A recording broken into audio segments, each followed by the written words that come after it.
tied. And the Razorbacks have the lead in the second and third match. Mole has taken the early lead for Vanderbilt in match 4, and this is the 5th match, all tied up on the third tee.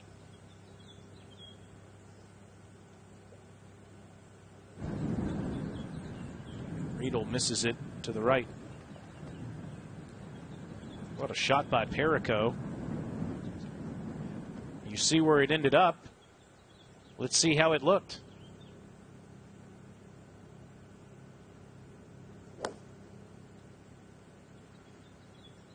That is a self-taught swing. And I'd say it works nicely. I would say so. If you can repeat it, and Perico can. Just a stunning day on St. Simon's Island at Sea Island Golf Club to decide the title.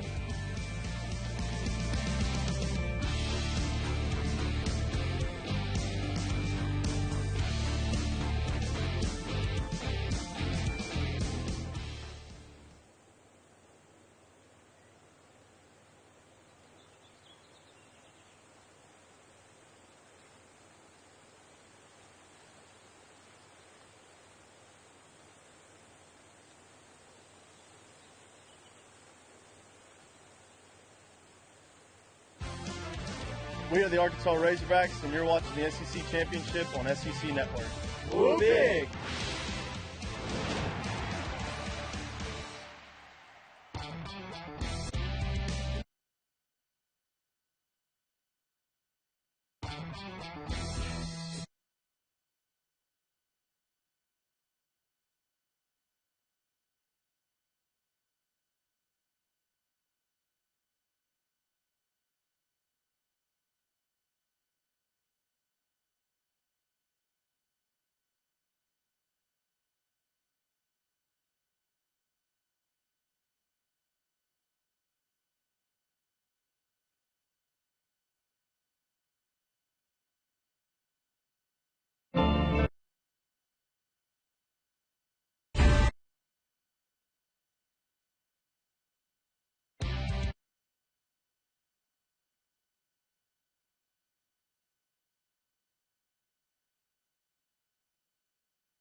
We are the Arkansas Razorbacks, and you're watching the SEC Championship on SEC Network.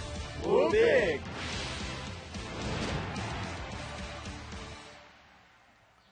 On the 4th hole, Manuel Lozada is 1 down to William Mole. Leaning to the right. Yeah, trying to swing it in from right to left. Comes up a bit short.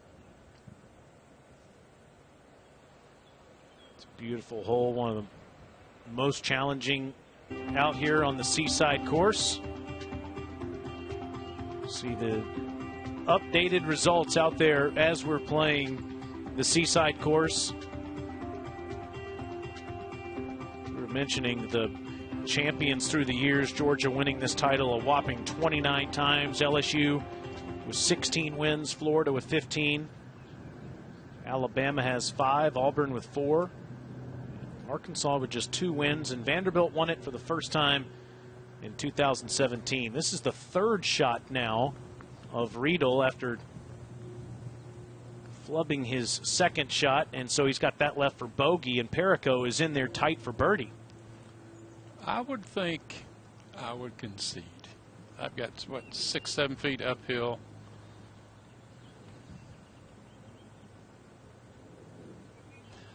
Really surprised here.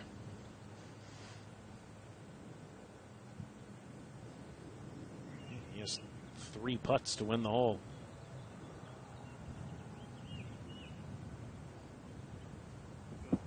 That should be good enough. It is. And now Perico moves 1 up. Arkansas has the lead in 3 matches. 4. Arkansas is 1 up. Bull was impressive. You got down early to Sherwood, 1-2 holes, so now that match is all square. This is on the 5th green. Reed Davenport is on the opposite side of the green from where the hole is. He's 1 down in the match.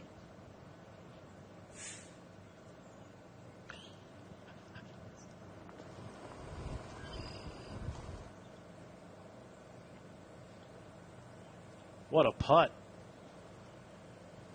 Well, I'll say. So Reeder still has a par putt coming up. Let's check on match 4 on the 4th hole. Lozada came up short, Steve. Yeah, it's not a bad place to miss it. Around here, if you miss it under the hole, you've got a pretty good chance to get it up and down. Again, this is that wonderful green surround grass called paspalum. It's very tight, dense. Ball typically sits up.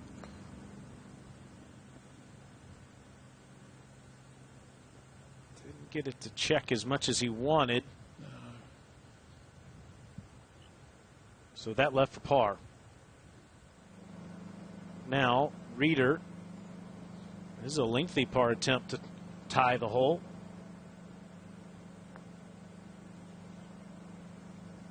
Fist pump. Well, that's impressive.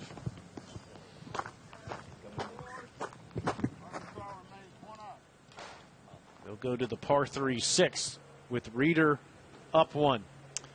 Now they turn around, Taylor. You played into the wind going out through 5. Then you turn around, and 6 through 9, the wind is your friend.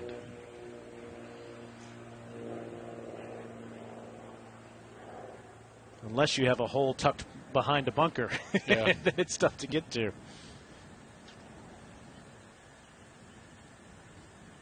the 5th hole behind Reeder and Davenport, it's Harrison Ott trying to decide what to do here, Doug.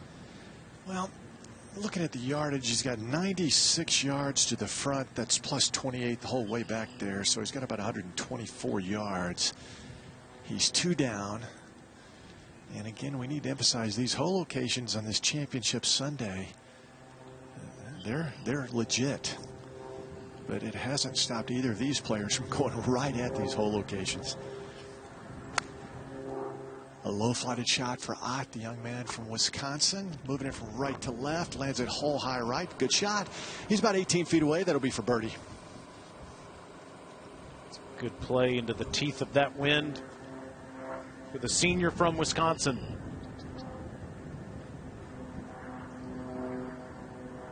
If he can somehow claw with the Leva Pinto for 18 holes, that would be the performance of the week, because this guy is taking his golf to a new level, Steve.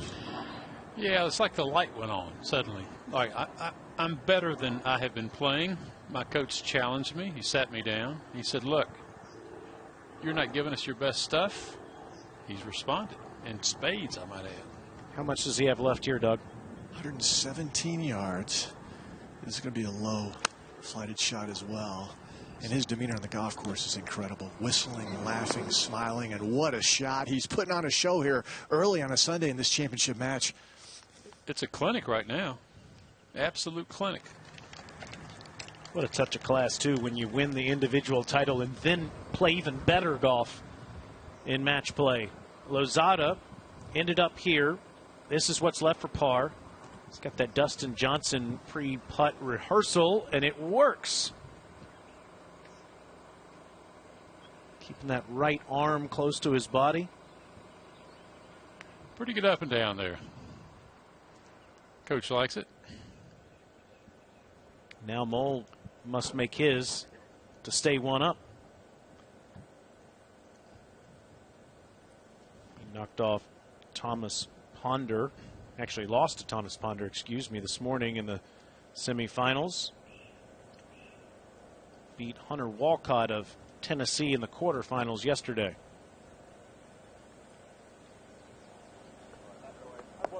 Nice stroke.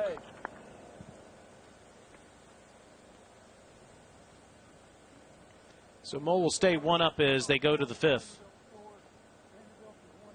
That's the One of 2 matches Vanderbilt has a 1-up lead in. Arkansas has the lead in 3 matches. You need 3 points in order to win the Southeastern Conference. This is the 6th tee. Reed Davenport 1 down. What a shot by Davenport. He'll have that left for birdie. Trying to tie things up with Tyson Reeder in the 2nd match.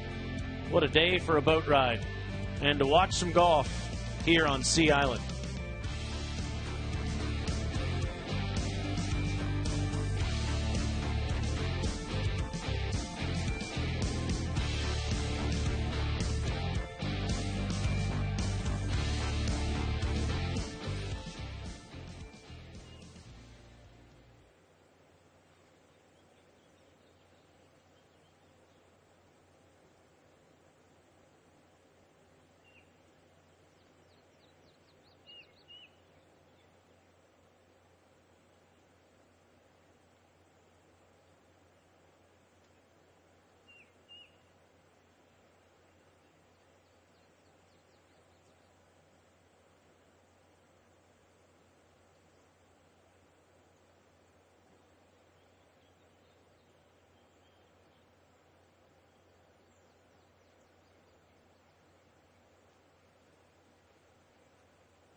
Yeah, they're moving along nicely, too.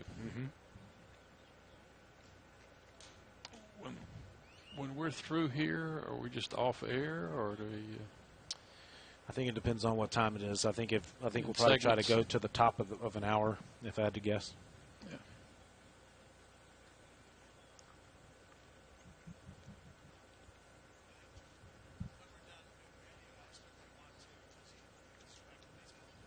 Okay.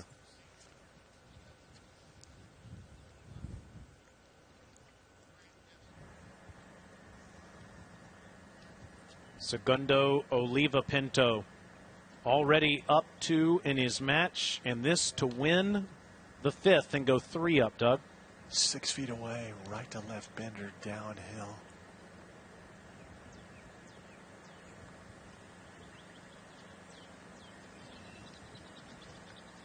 Crazy thing is this guy could be 4 under instead of 2 under on his own ball. He's missed little birdie putts on each of the last 2 holes.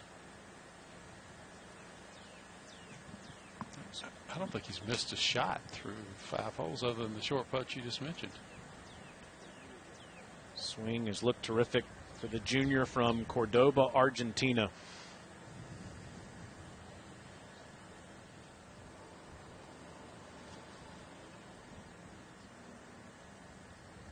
Two up through 5. As we mentioned, he's the individual champion. Let's look back at what he did on Wednesday, Thursday, and Friday to take home the individual title here at Sea Island.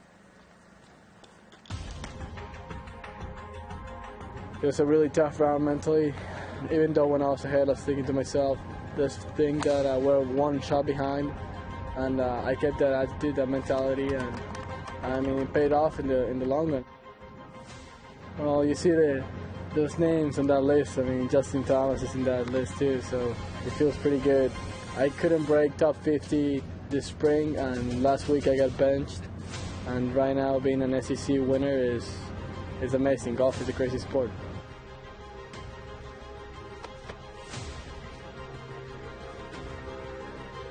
.64 on Wednesday. You see the notable champions in recent years. He mentioned Justin Thomas. Jovan Rabula won it 2 years ago, the South African. Let's go back a little further than 2012. Let's see if we can pan in on these individual champions. Oh, there we go. 1968 from the University of Florida. A man crossed state lines to go down south to the Sunshine State and came back with the hardware. There weren't many Georgians that went south. They all went up to Athens or Atlanta. Well, like the head ball coach, you went from an enemy state, and it worked out well. Yep. Spurrier and Melnick, two great friends to this day. He won the Heisman Trophy, and you won the Southeastern Conference in golf. And we won the national championship at Florida that same year, 1968. First ever national championship for the University of Florida. One of 4 titles for Florida throughout their great history. Reeder makes his par putt, and he ties the 6th hole, and so Reeder and Davenport will go to the 7th, and Reeder is still 1 up. Yeah, your Gators with those 4 titles. Georgia's won the national championship twice. Of course, Alabama went back-to-back in 13 and 14. And LSU way back won 4 titles in the 40s and 50s, and then, of course, won again in 2015. So there's terrific history when it comes to the national championship in the Southeastern Conference. William Moll, make that the 7th hole. Cole Sherwood putting for eagle.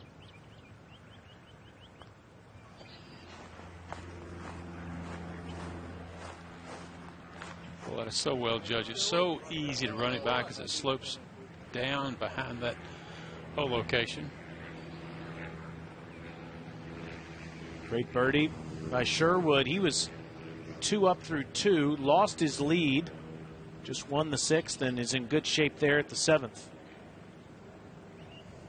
I would think Segundo, Oliva, Pinto, with the way he is hitting the golf ball right now, would be taking dead aim here, Doug. Yeah, Taylor, 160 yards, downhill tee shot. Again, that whole location tucked over the right front portion of the screen. Wind definitely helping. I'd say anywhere from 15 to 16 miles per hour. Way up into that breeze. That blows it behind the holes. Does stay on the green. It'll be downhill around 20 feet. Now for birdie up on the par 5 7th green. Bull must make this way too hard. Had to get it there, but didn't really give it a chance. So Sherwood is now 2 up again through 7 holes. Back on the tee at the par 3 6th. Oliva Pinto just hit his worst approach shot to 20 feet.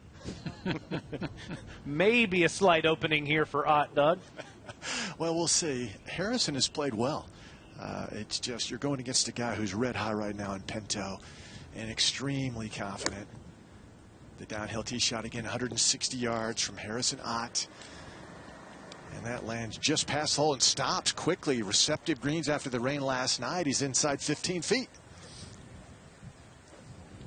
Vanderbilt and Arkansas putting on a show for us on a Sunday on St. Simon's Island for the SEC Men's Golf Championship.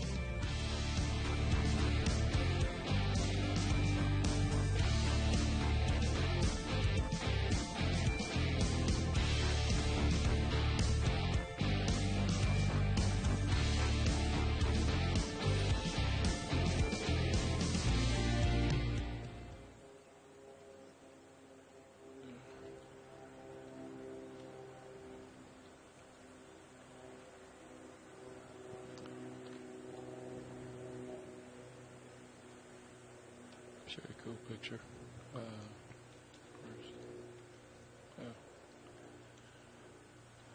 Peyton went down to be inducted in the Hall of Fame. He's with Marshall, and just the 2 of them on Ursay's plane. That's so cool. That cool. I saw Marshall at Augusta a couple weeks ago. Was he there? Yeah. I never saw Peyton. I guess he was at Bergman's place. He stayed there almost the whole time because now in November he walked the whole entire final round with me because there was only members, and he was like, "This is the greatest." He was like, "I will never get to do anything like this ever again at any sporting event ever." It's that way this year too. It's great. Yeah. I think I told you when I left it. I said that to Ridley, and I think they're thinking about it. Dialing it back a bit. Yeah. They don't make money off tickets. Yeah, everybody that goes in the merchandise shop. When they first opened the big merchandising building, they had no idea how much a patron would spend. They thought it might be $400 per patron. Over $700 the first year. Isn't that crazy? Yeah. Well, I do my part every time. Now you can do it online. I know, yeah. The patron shop. Mm-hmm. Where are we going, Jimmy? He didn't know. Yeah, that's true.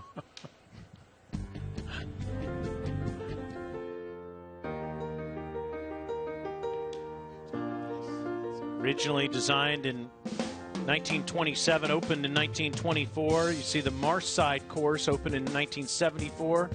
Tom Fazio coming in just over 20 years ago to redesign. Water, bunkers, wind.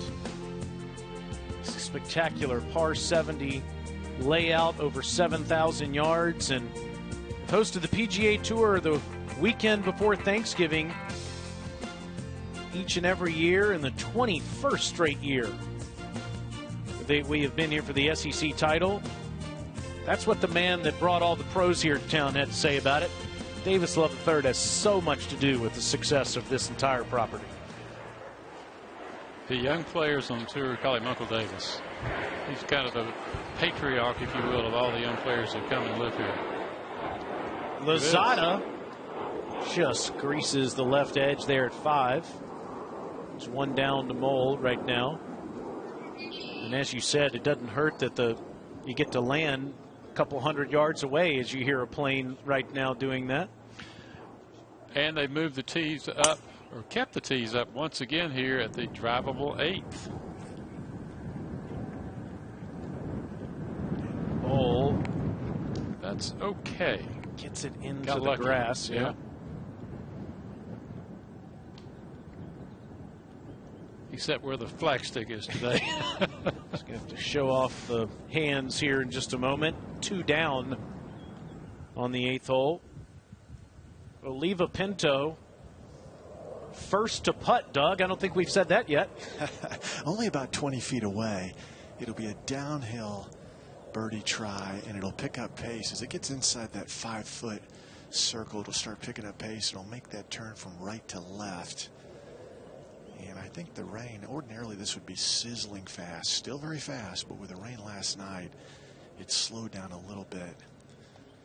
And Pinto, guys, I just can't emphasize enough the confidence that he displays. It's not a cockiness, it's just a confidence. Loves match play, loves playing. I mean, he has been talking to Harrison the entire time, whistling while he's been working. I really sense that he's having just a blast out here playing golf on Championship Sunday. Again, 20 feet away, this will turn right to left as it gets closer to the cup.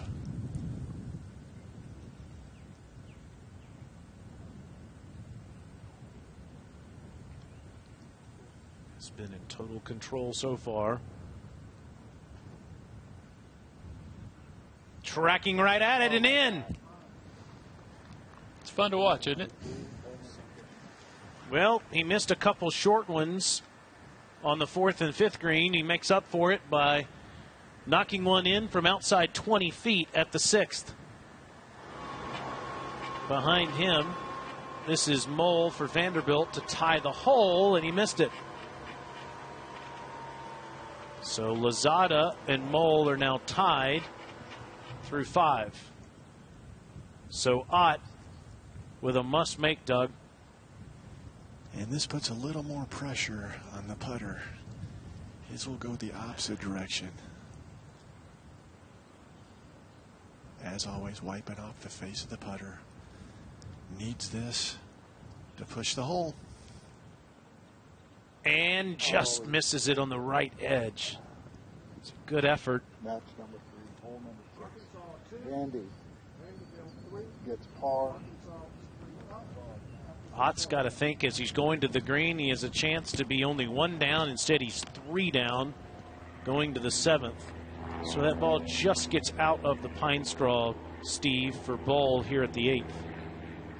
You got two choices here. You can take a chance, go right at the flag, or you can go up the green to be safe, because where the hole is located, it falls away fast to the left. You can hit it past and over this green very easily.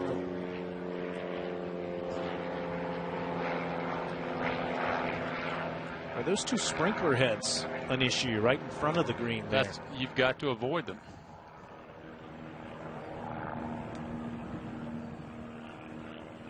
Goes up, but he doesn't hit it hard enough. Yeah. Short-sided himself off the tee. Really was in an awkward spot.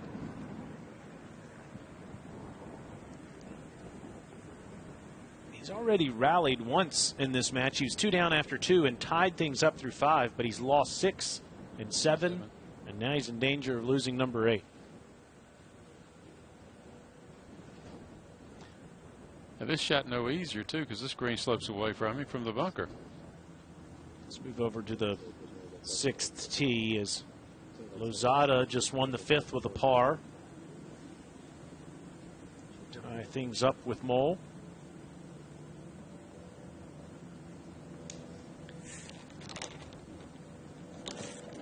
Beat LSU's Drew Doyle 3-1 in the quarterfinals yesterday, and knocked off Dan Erickson of Texas A&M 4-3 in the semifinals this morning. Erickson went 22 holes with Eli Scott yesterday.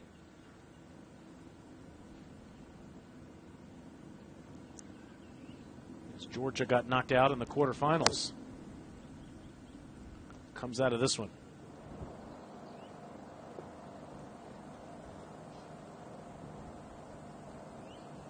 So a bit short-sighted. We'll see what he decides to do with his second. Go back up to the first match.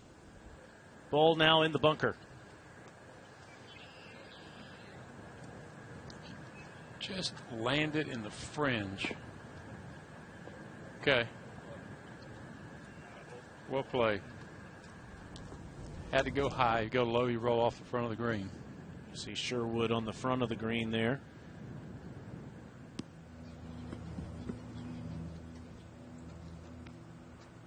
Final match is on the 5th green. Matthew Riedel to win the hole and tie the match up. Easy.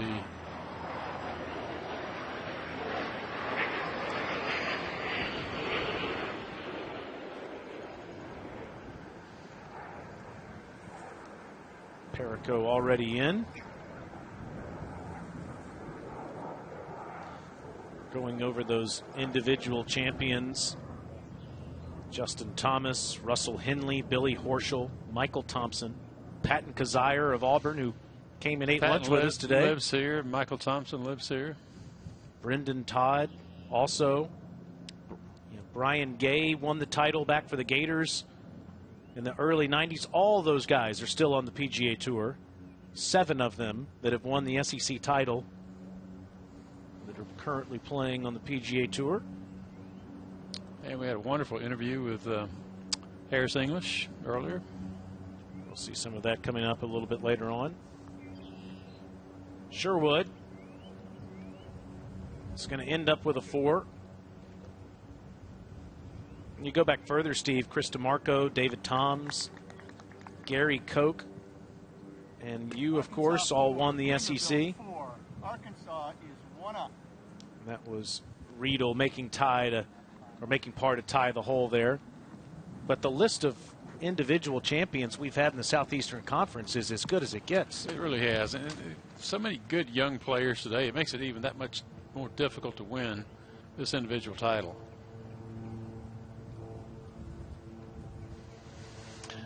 This is Bull for par. He's kind of made a mess of this hole, and this is not an easy putt. Downhill slider to the right.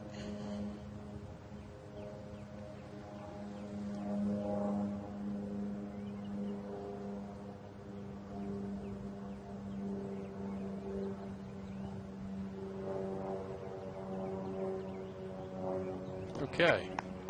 Really good save.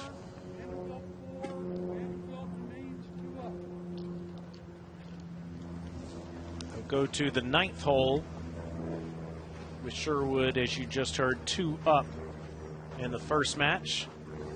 It's the only match that Vanderbilt has the lead in. Arkansas has the lead in 3 matches. And match 4 is tied up.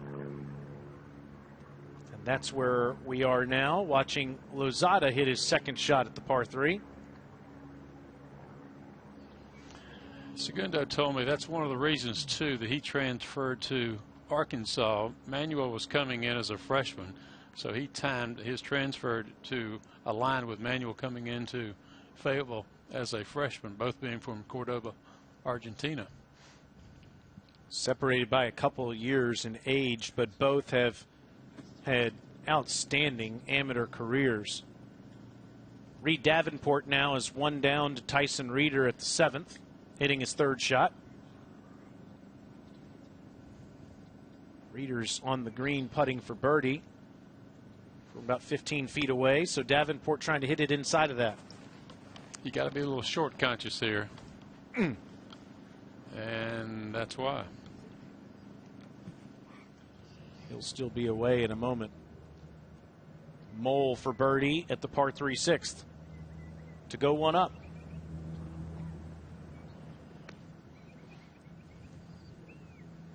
Short par putts coming up. Thought about giving it to him. Fun time of year in the Southeastern Conference. We mentioned the Auburn women winning the SEC title last weekend. Congratulations to the Kentucky Wildcats volleyball team winning their first ever national championship last night. It's the first time the SEC's ever won that title. Our commissioner was there last night, and he's here today. Commissioner Sankey just walked by our setup here in the Corn Barn to go out and watch some more golf. So Mole's in with the 3. And Lozada to join him.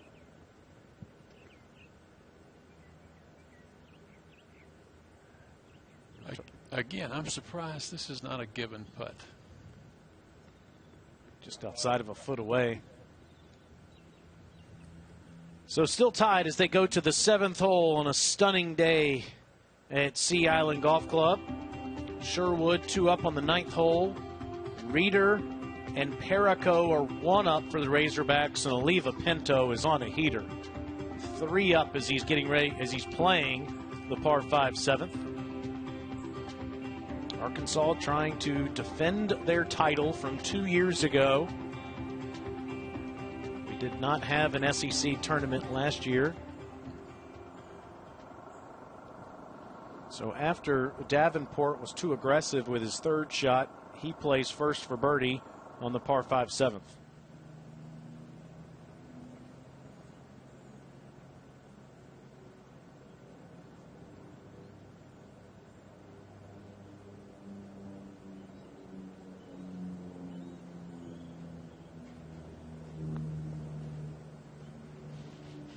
What a putt.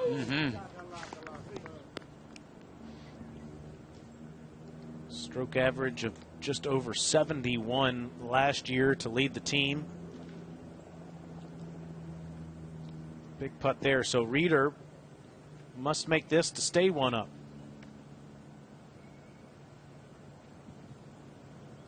Really quick putt, straight down green. You see how glassy and how light that grass is? That means the green's running away from you.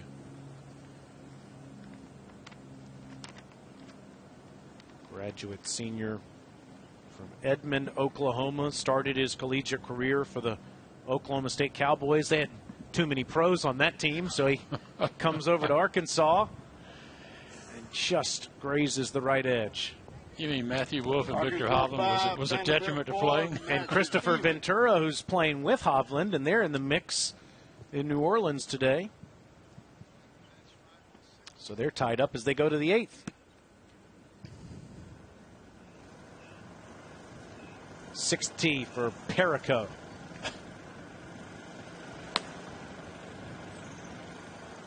That's a triumph of the self-taught swing. Love it. And it works.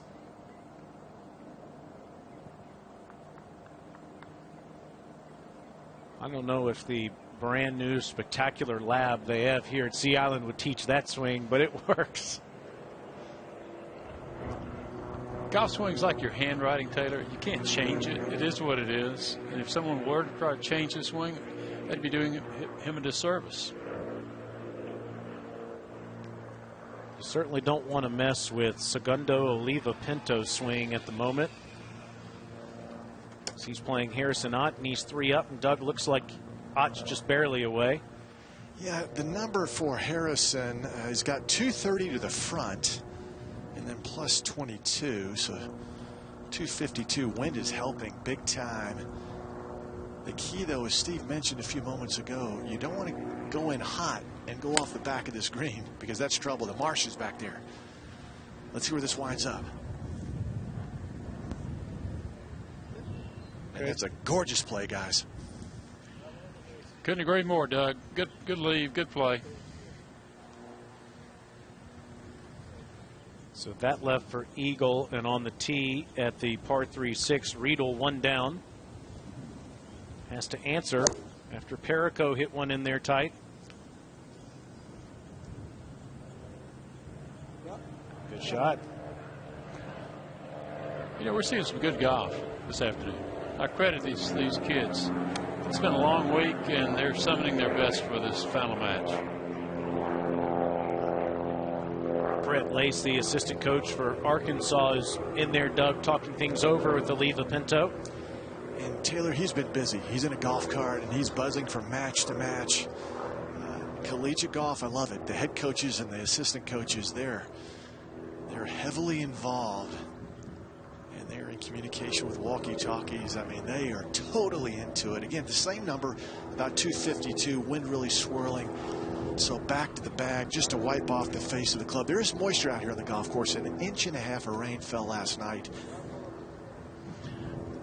Doug, I like to say that the job of assistant coaches is to make sure their players don't do stupid.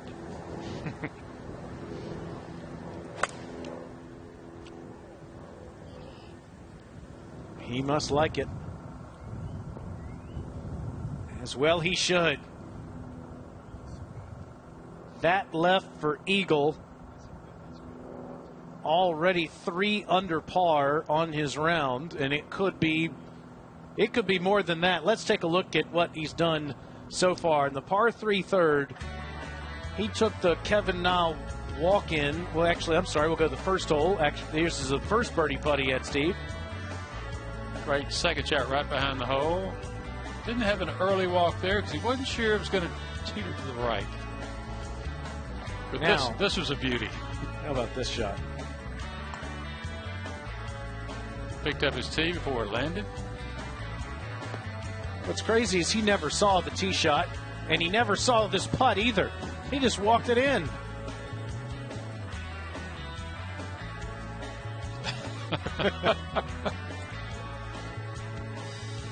And then just a moment ago at the par 3-6 from outside of 20 feet for birdie.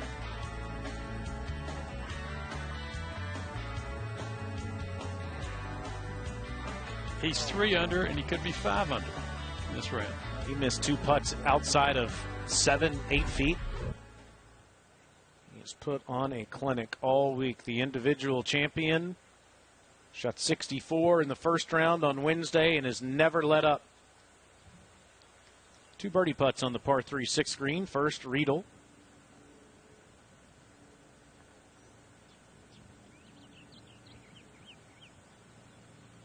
Too aggressive.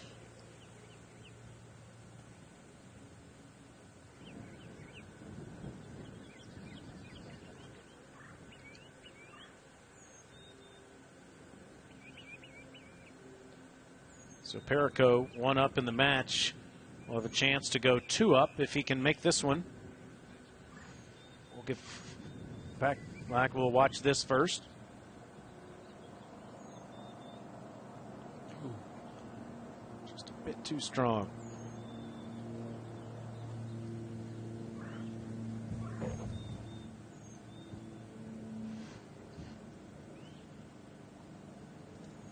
So Perico 1 up, Riedel with a really kind of a tough right to left 5-footer for have here.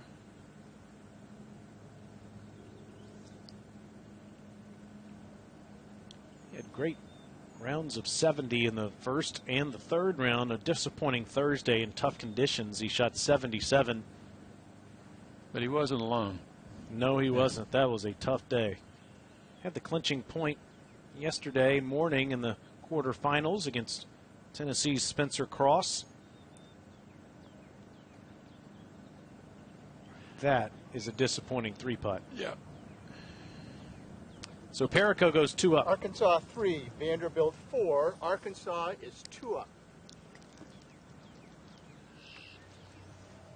William Bowl is 2 down to Cole Sherwood on the 9th hole, and Sherwood has a chance to go 3 up, Steve. He has really been impressive. I watched him this morning. He closed out his match 5-4, and he's putting the pressure on Bull here again, the 9th.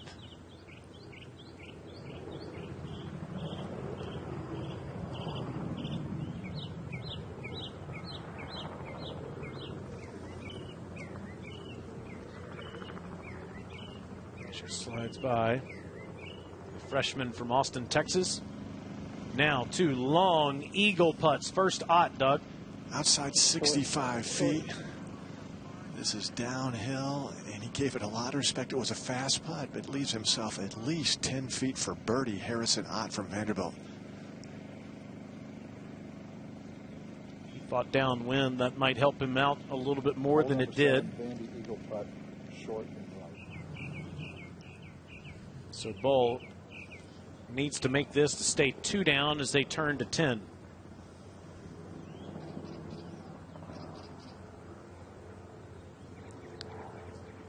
Defeated LSU's Michael Sanders 2-1 in the quarterfinals yesterday. And beat William Pacey of Texas A&M this morning in the semifinals. Okay.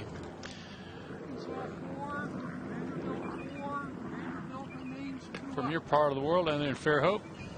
What a beautiful spot that is, too. Just on the other side of the bay, as we like to say. Oliva Pinto, good look at eagle, Doug. Just inside 50 feet, about 49 feet, and this is fast. I would say a guest at the lodge, maybe just coming to play to have fun. This might go off the green.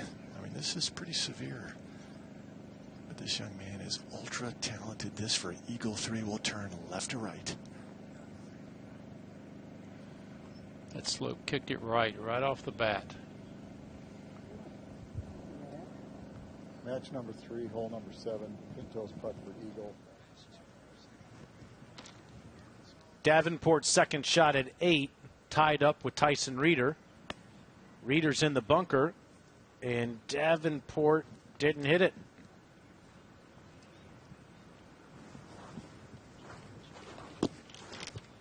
The average player, if he sees a flagstick on the front of the green, you think that's an easy spot?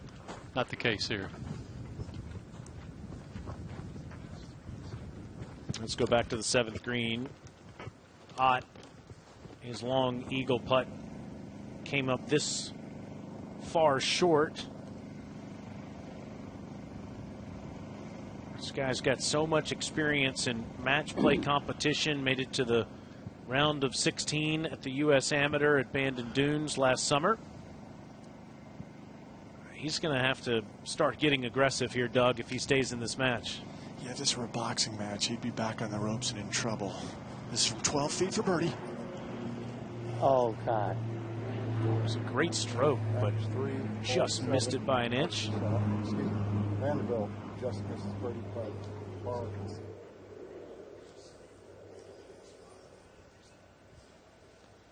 So now a chance to go 4 up for Oliva Pinto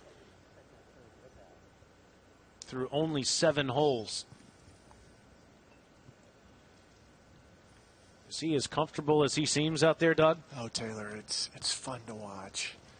And Steve will tell you, I mean, when you got the confidence to go with, when you know where the ball's going every time you line up, I mean, it just makes it so easy, and that's where he is right now. Doug, I asked him between rounds, I said, What's the best part of the game? He says, I hit it straight. Pretty impressive. Left edge putt for the win. His 4th birdie so far. What a 5 days it has been for the junior from Cordoba, Argentina. The individual champion, 2 easy wins in the quarters and the semis, and he's 4 up through 7 holes in the finals.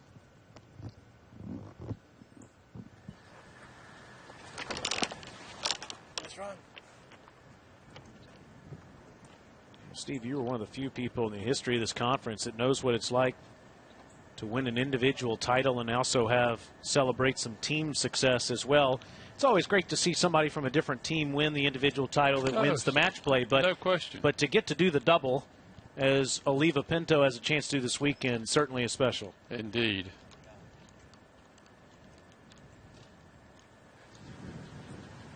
We'll go up to the 8th hole now. Tyson Reeder is hitting his 4th shot in the bunker in 2, over the green in 3. Now this is 4th, and that could do it, perhaps. His opponent just short of the green in 2. Yeah, that is left for bogey. That's And one of those. he does. He picks it up. That's one of those as I can see. Put me out of my misery. I'm done here. Let's go to 9T. Davenport now 1 up on Reeder. Waves back at Harrison Ott. Says, hey, man, I know you're struggling, but I'm 1 up. It is as beautiful as it looks, my friends, here on St. Simon's Island for the SEC Championship.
Uh-oh.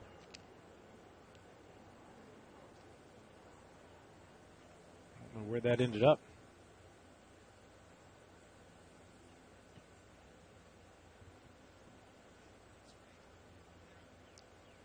Oh, it might be in your divot.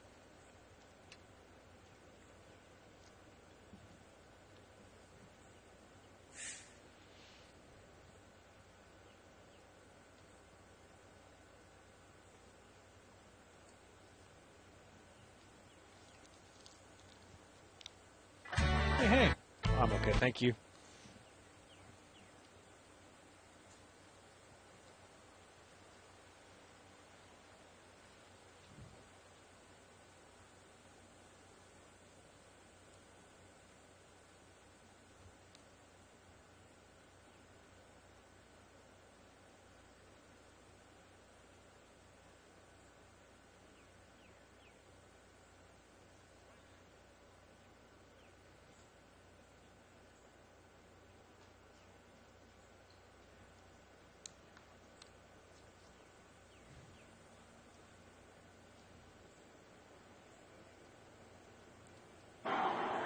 First bad swing for Oliva Pinto just a moment ago on the tee at the 8th.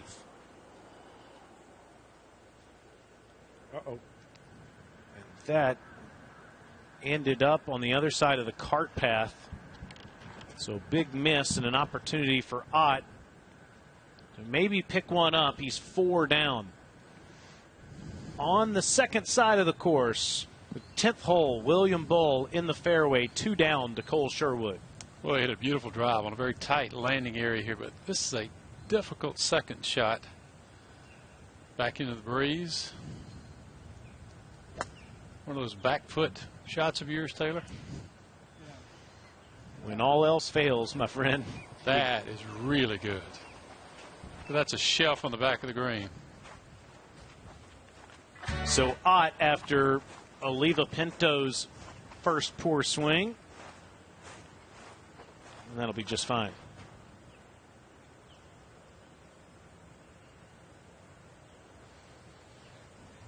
Again, he is 4 down now up to that first match. Sherwood hits it in the right rough at 10.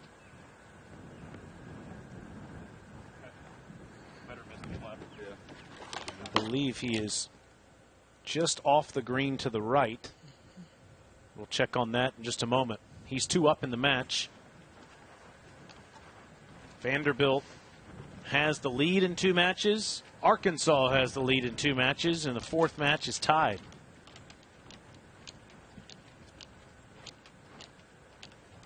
Exactly the kind of drama you want on a Sunday afternoon. I remember Auburn. I remember Arkansas. Last player, last hole. Determine the outcome.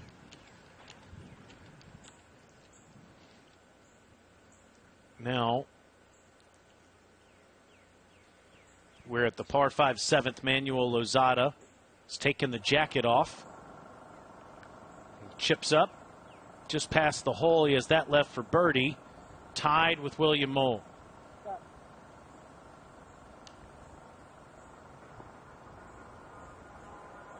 Hole playing straight downwind today. It's a different wind than what they saw earlier in the week. It's playing into the wind on Thursday and Friday. Reed Davenport is 1 up on the 9th, hitting his 2nd shot. About 160 out here on this 9th hole. Very inviting hole location, front left.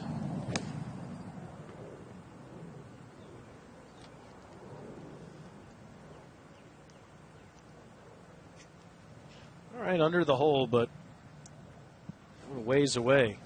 That was Oliva Pinto's 2nd shot on the par 4 8th. He must have had something over there, Doug, a better shot than we thought. Well, he couldn't stand because it was so close to the edge of the bunker. And first he turned the club upside down to try to swing at it left-handed, and then opted to do the backwards shot with the right hand. And he's smiling walking down the fairway. That was a heck of a play, guys. Somehow got it through the rough and rolled down just in front of the green. So the door has creaked open ever so slightly now for Harrison Ott, who only has about 50 yards remaining for his 2nd shot. And this is the shot again, Steve. How about this? Very clever. That's all I can say. That's really good. Yeah, I remember when Matt Kuchar did that at the stadium course when he was on the little on the walkway up to 17. On the 17th hole. Seve was good at that. Seve was good at everything. Everything. Every mistake was corrected by him. Ott now. From the left-hand rough from 47 yards. Dribbles that up onto the front of the green and below the hole now, 6 feet for a birdie for Harrison Ott. And boy, does he need it to stop the bleeding and try to get back in this match. Played that perfectly just short of the green. Let it roll up. Bull sizing up his birdie attempt on the 10th green, 2 down. His opponent has about a 6-footer for par, and he has this putt for birdie.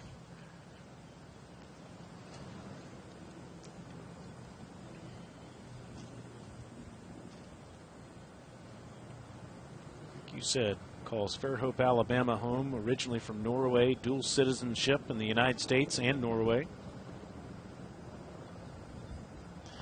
It begs the question, how do you get from Norway to Fairhope? Smart family. Look at this payoff. The Bull family knows a great place to live, and he gets back to 1 down. That's really a good birdie there, because this whole location doesn't lend itself to many birdies today. Now Oliva Pinto after the magic he did with the backward second shot. This left for birdie. 20 yards away, stepped it off, walked all the way up to the pin, counted those steps, feet close together, ball back in a stance. A chance. Oh. Still almost made a 3.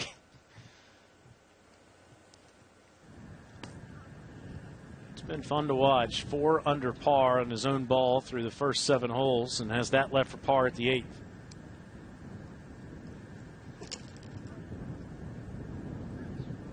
Let's check on match 5.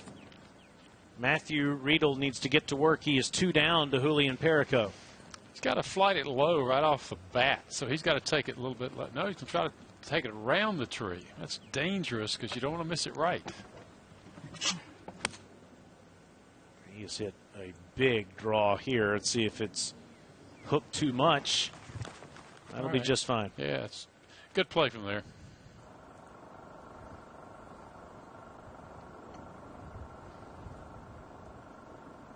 Perico.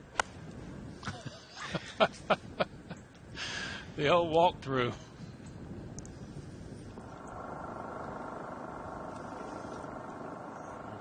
I believe that's just barely in the rough, short and right. Gary Player would be proud of that follow through. Harrison Ott 4 down to win the hole, Doug. 5.5 feet, hit it firm, will not break. Dead center. Whoa. His first win of the day. He really needed that one.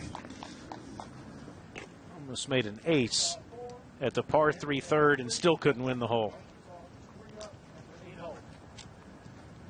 He really has played well, just run into a buzzsaw.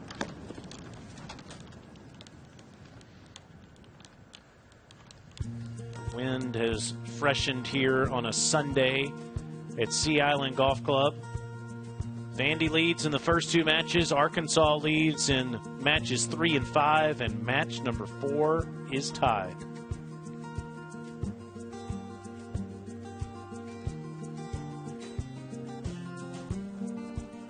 Done some remodeling here at Sea Island, and what they've done on the water with those new bungalows and the new pool house is just beautiful. If you're a group of guys coming down here to play golf and enjoy good food and drink, that's the place to stay. One of the cottages there actually has a hitting bay. So you can wake up in the morning, lift the bay, hit balls, basically in your pajamas. I think some putting matches might last all night over there in that putting course. Yeah. Reeder's birdie putt comes up short at the 9th.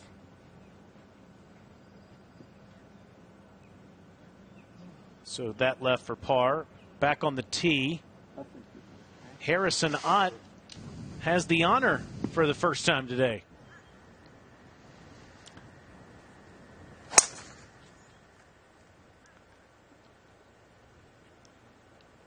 It's a good-looking golf swing, but that's that big yawning bunker, the left side of the landing area here. But the bunkers are not penal like you'd expect at a lot of places. You can play out of them pretty easily.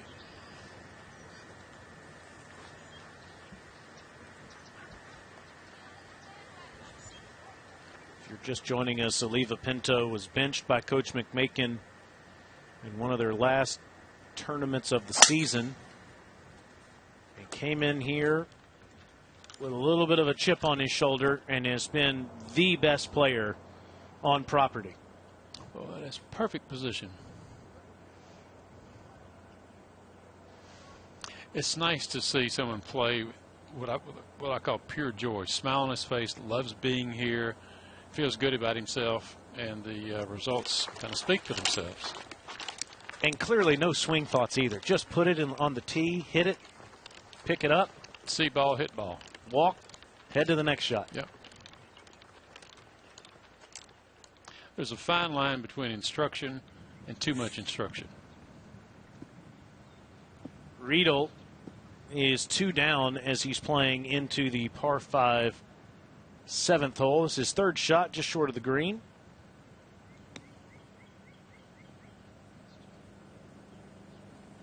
And as we have become accustomed to seeing, Perico will probably hit his ball before this one comes to rest. Riedel just off the green. We'll have that left for birdie.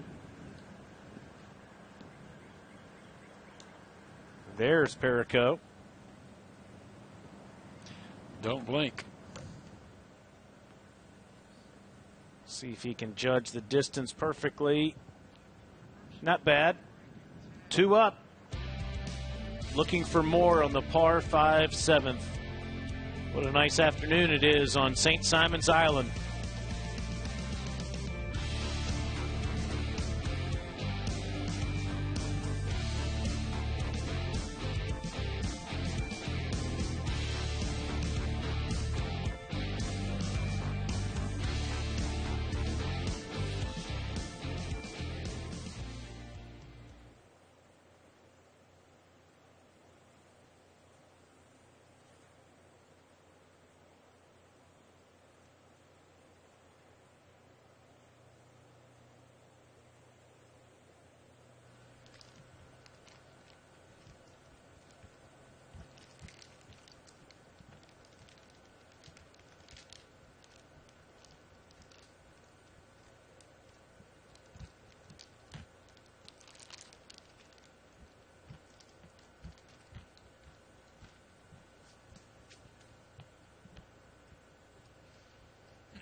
We're the Vanderbilt Commodores, and you're watching the SEC Championship on SEC Network. Hands down.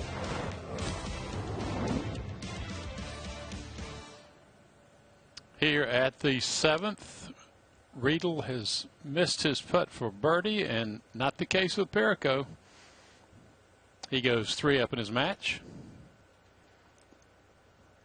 A lot of fire from the man from Peru.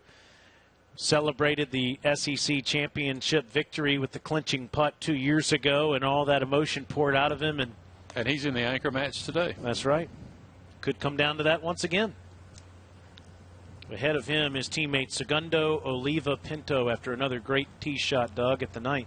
Making it look easy, hitting fairways, hitting greens. Putter is hot. 154 to go. Hole cut 21 on, 5 from the left side. Moving this from right to left.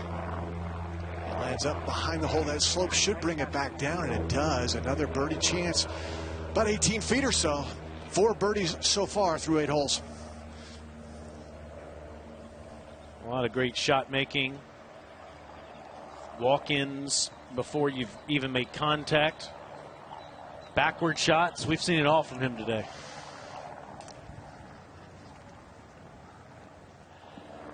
Ott is sizing up what he has left in the bunker. Will that be an issue for him, Doug? No, should not be a problem. The number 146 for Harrison Ott. And again, Ott has a couple of birdies on his card. Has really played solid. He's just run into a buzzsaw. Did win the last hole. Get one back. Ball on a slight upslope. Should not be a problem. Suspect this will be inside 15 feet. Caught it cleanly. Good shot, but will be a way to hit his next shot from outside of 30 feet. 4th match, the lone match on the course that's tied. And who knows, with the way things are going, it could come down to this match. Lozada versus Mole. Lozada off the green on the par 4 8th. Electing to putt. This is actually an eagle putt. Great tee ball. Found him here just off the green.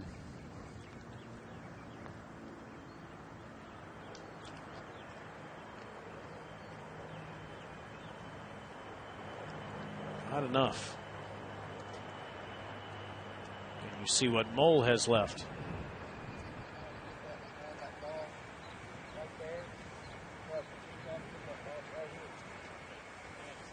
Coach Limbaugh telling him exactly where to land. Let's check on Bull up at the 11th. One down in his match. Wide and left, Taylor, which is unusual here at 11. That's his fourth shot, we're told. Just been fighting his swing throughout the round this afternoon, which is a bit surprising given the way he was playing the rest of the weekend. Mole now. He's got to be mindful of those sprinkler heads right in front of him there. Either probably go left of them. And we carried over. All right, good. Good play. That's right where Coach Limbaugh wanted him to hit it.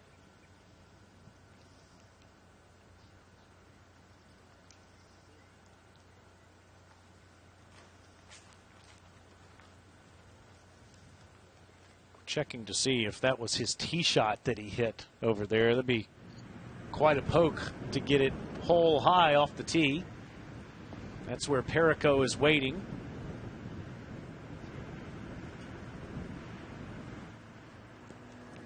The only reason Perico would ever be waiting is if somebody's on the green. And you know he dislikes waiting, too. So Lozada will putt first for birdie.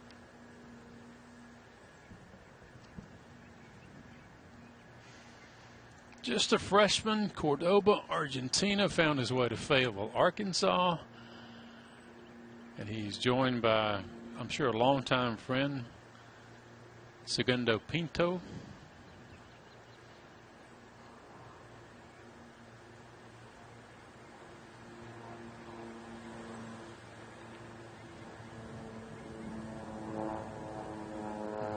Slides it by and it not in yet. That'll be for par. It's been interesting to watch, Steve, as the years have gone on, the interest level that fans have in a drivable par 4. Because birdie and eagle come into play, but bogeys come into play anytime you try to drive the green. Yeah, there needs to be some kind of risk-reward factor on a drivable par 4, and I think you have it to some degree here. There's no penalty areas or something like that around the green, like, say, the 12th at TPC at Sawgrass. But nevertheless, moving the tees up, I think is a good choice. They can go back 50 or 60 yards here, but it's a layup. It's an iron and a wedge. But now this is a lot more fun watching the attempts to drive this green.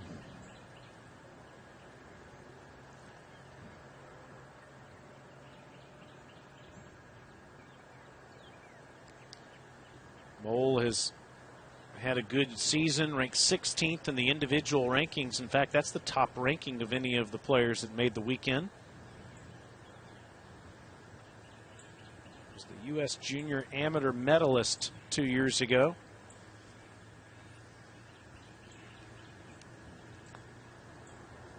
Well done. And that wins the hole with birdie. After almost driving the green off the tee, gets up and down, and he's one up. Vanderbilt has the lead now in 3 of the 5 matches. Perico waited for the green to clear, but is going to hit iron. Got to take it over that bunker, maybe put it right down short of the green.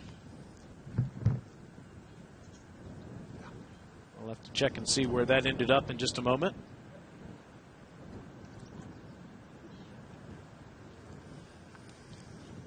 There it is. Good play, good leave.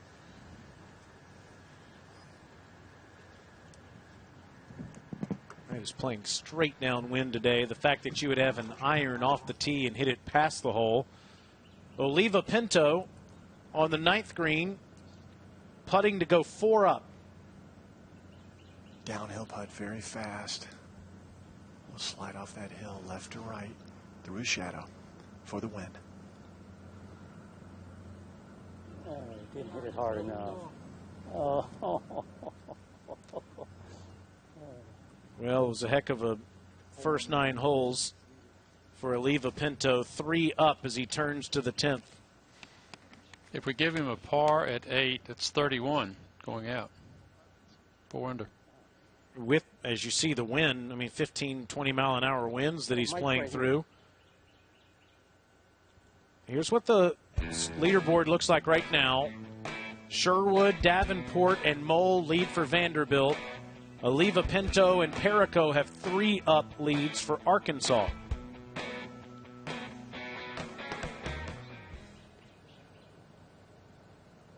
This could be one of the deciding matches as we continue to play. Davenport chipping from off the green, and that's way too aggressive. Will be still away, hitting his 4th shot. He's lucky it didn't hit that golf bag. Now roll right up against that long grass. You just don't go long here at Seaside when the flag sticks are in the back of the green. Davenport is 1 up, but Reeder with a tremendous opportunity to tie things up.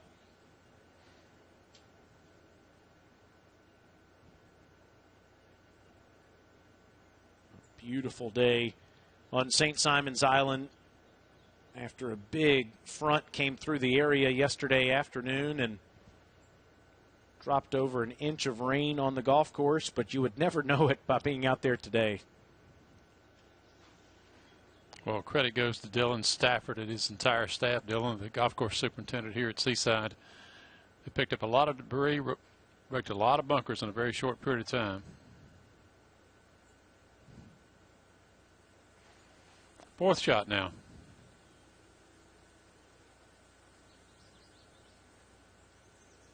And that left for bogey. So 2 putts for Reeder, at least 2 putts for Reeder to win the hole.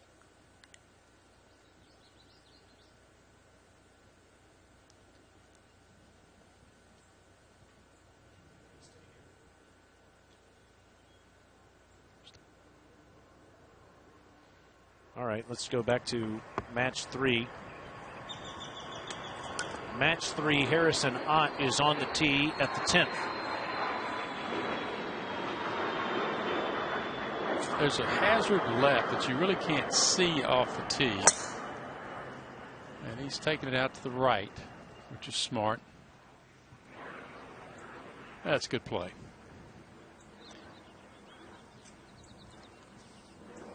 Nice low ball flight.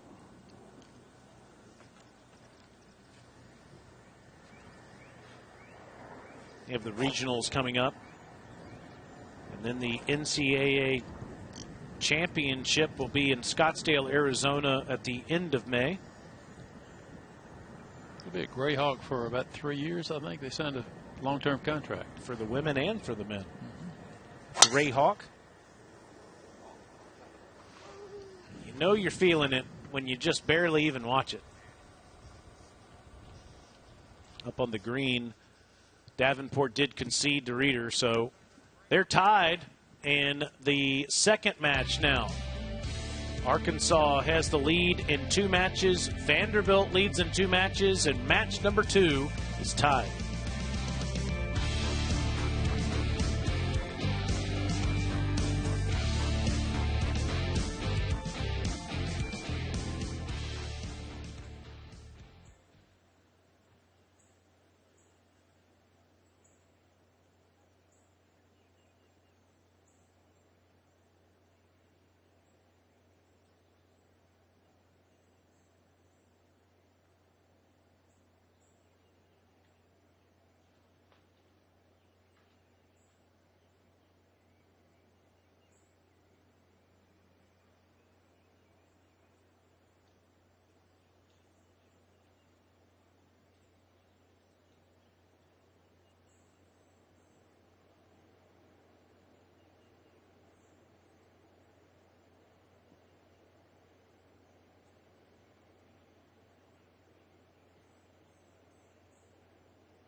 Beautiful day. Stretch things out. Fire through with your right leg. Let your teammates know when you've won the hole. The Gators are watching. They're not playing anymore. No, they're back home licking their wounds in Gainesville. I mean, just look at these visuals that we have on St. Simon's Island at Sea Island Golf Club. 2 birdie putts at the 8th hole. Riedel first, 3 down, putting for birdie. Disappointed with that effort. And now Perico, who has taken total control of this match, has this left for birdie. Played a beautiful little pitch from behind and left of the green.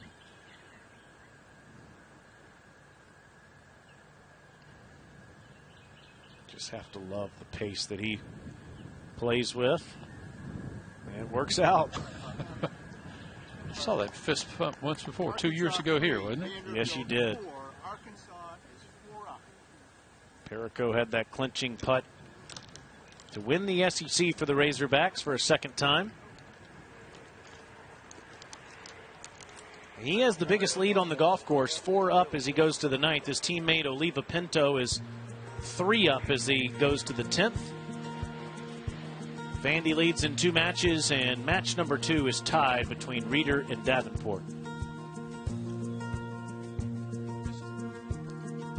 We want to salute all the officials that are out here this week, doing such a great job from all the different state golf associations. And we also want to reference Lane Williams, was part of the Georgia State Golf Association the last 35 years as the Director of Rules and Competitions, was in the Georgia Golf Hall of Fame, and just recently passed away. And a lot of the officials have been wearing ribbons on behalf of Lane this week. I know he was a dear friend of yours, Steve. He was. He was Mr. Golf in the state of Georgia for all those many years. And if Lane told you something, you could take it to the bank. He was as honest as the day was long. He enforced the rules as though we were blindfolded, which he should be. We'll miss him terribly, but his contributions to the game cannot be measured. But a real shout out to all the volunteers. Really, Lane set the example of the gift to the game. It wasn't for the love of it wasn't for the good of the game. It was for the love of the game. I think that's why so many of these volunteers are here from the 12 state golf associations in attendance. Meanwhile, Oliva Pinto hit it past Doug Bell, and Ott takes advantage, Doug. Yeah, that was a great shot. Harrison Ott, 3 down, throws it up there about 6 or 7 feet.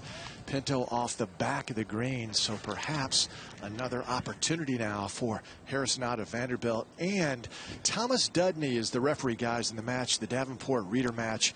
And he wanted me to give a shout out to Steve Melnick and wanted to make sure that we were working Steve as hard as possible. That's what he told me to tell you. Yeah, Dudley is always looking to take a jab at his good buddy, Mr. Melnick. We have volunteers that have been helping us out as well, our broadcast team all week. Couldn't do it without you. Mole for birdie, 1 up in his match at the 9th.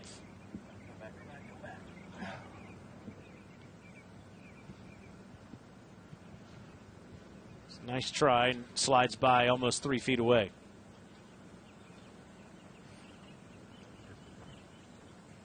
You see the coach, Brad McMakin there. You wonder if this is the match he thinks could swing the difference today. Whenever you see a head coach with a player, I think that's what he has in mind. It's a good point. You look to see where those head coaches go as you get a couple hours into this, and we have 2 matches on the course right now that are close. Davenport and Reeder are tied on the 11th hole, and Mole has a 1-up lead here on Lozada as they play the 9th. And this is to tie things up in this match.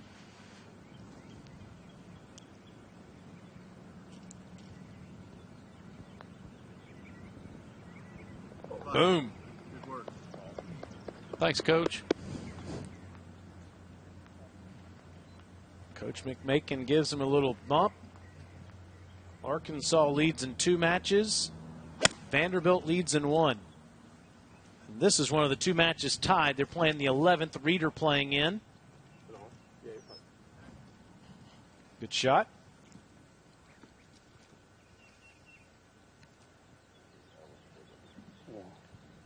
Leva Pinto, he misclubbed with an approach shot, Doug, for the first time today. Yeah, that was a little bit of a surprise, but he's been ultra aggressive. These hole locations are challenging. There's no question. The wind is blowing, and it has not held him back. He's had the green light all day. And now, once again, short game on display off the back of this green. The lie is fine. Not a lot of green to play with, and the green slopes severely away from him downhill towards the hole. Let's see what he can do. Blade wide open.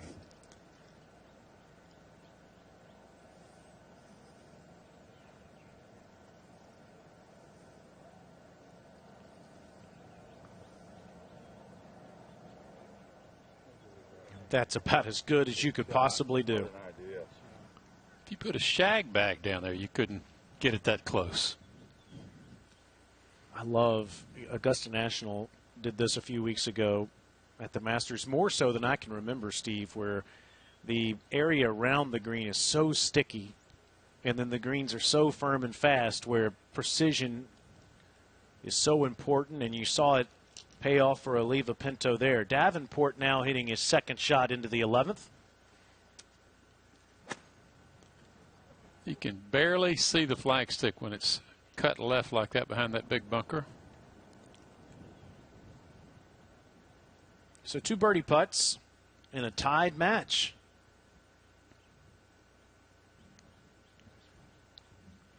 Perico is on the 9th, already 4 up in his match, looking for more.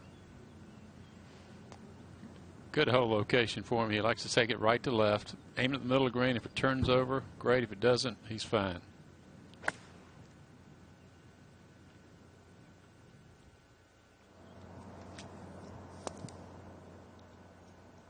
So I have about 40 feet left for birdie at the 9th.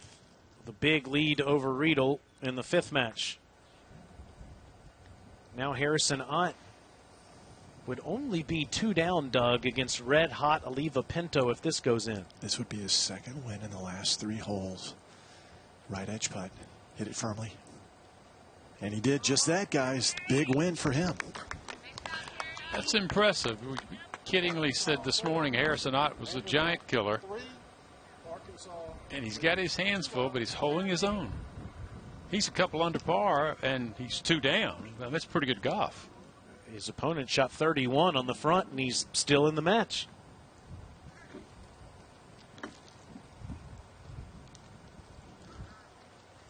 All right, so Arkansas's ahead in 2 matches. Vanderbilt's ahead in 1, and 2 of the 5 matches are tied.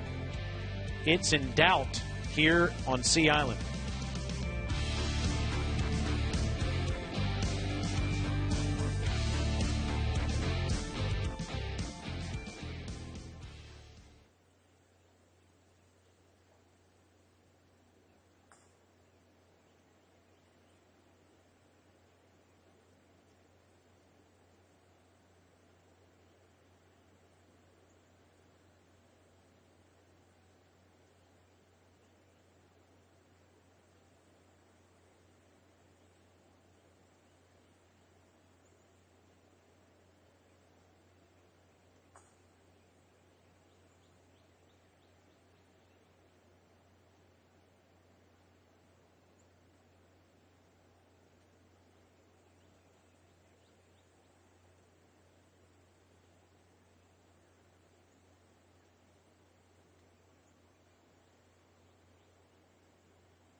It's a stunning Sunday afternoon on St. Simon's Island for the SEC Men's Golf Championship Match Play Finals.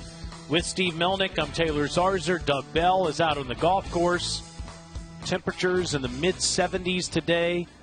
Arkansas leads in 2 matches. Vanderbilt leads in 1. 2 other matches are tied.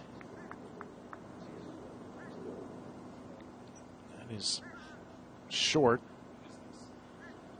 That was Davenport on 11 for birdie, coming up about 5 feet short in a match that's tied up.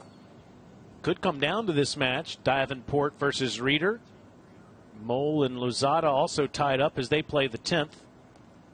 Up on the 13th hole, Cole Sherwood is two up on this man, William Bull, and he has this to cut the lead in half.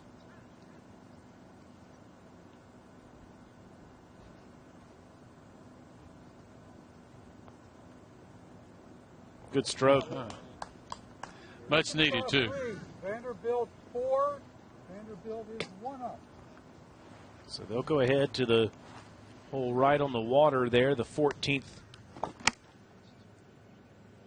And on this match 2, on the 11th green, 2 holes behind the first match, this is Davenport to tie the hole. Either a misjudge or a mishit first putt. This putt doesn't do a lot. You're right, dead down green.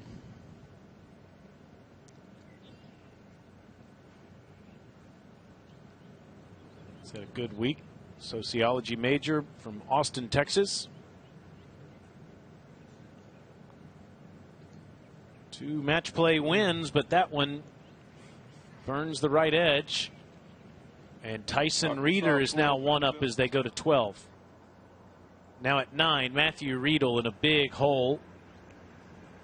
Leaves it about 3 feet short for par.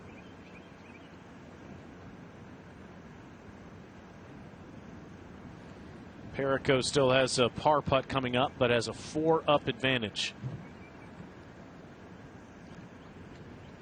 The game's on the line. This guy is who you want in the anchor match, even despite some poor play this week.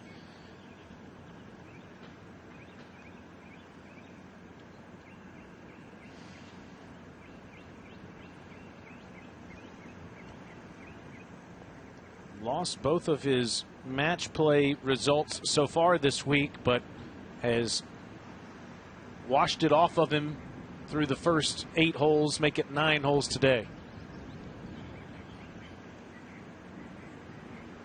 Riedel to stay 4 down going to 10.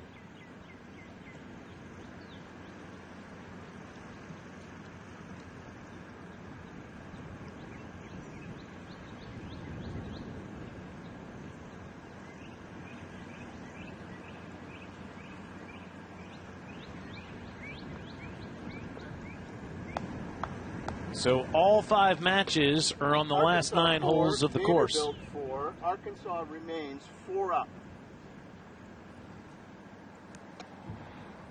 Hogs ahead in 3 matches. The Doors are ahead in 1. And match number 4 is tied on the 10th green. That's the 12th hole, par 3, big par 3. Got the tee blocks back today, but it is down breeze. See the planes coming in. So Reeder talking things over with Brett Lace, the assistant coach.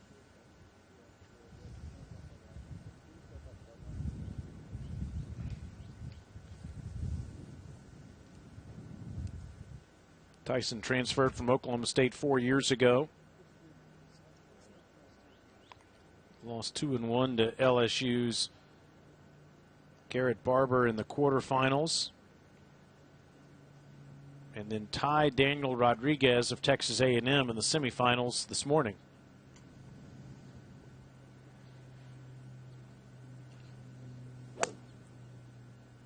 It's playing about 30 yards longer, Steve, than it did earlier this morning. Yeah, I like the fact that they are adjusting the distances on par 3. That's a good play right there, right at the flag.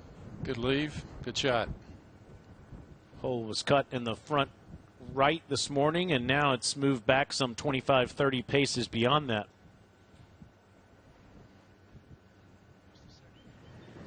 Just a moment ago, Oliva Pinto on the 11th hole, 2 up.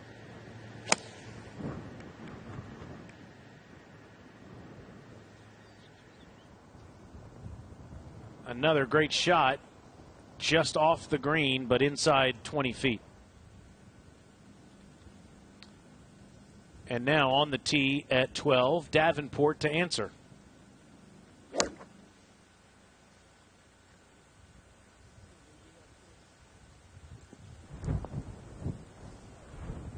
Two good shots there. Well done. Wind has really picked up in this mid-afternoon. Harrison Ott was 4 down on the 8th tee, but won the 8th, won the 10th, is 2 down, and has a good look at his second shot here, Doug. 160 yards right into the teeth of a wind. That flag is blowing right back at him. Front left hole location. On the green, he'll have to putt up and over a little rise in the front left portion of the green. He's about 20 feet away. Vanderbilt won the SEC for the first time ever in 2017. The Razorbacks have 2 titles. They're looking for a 3rd.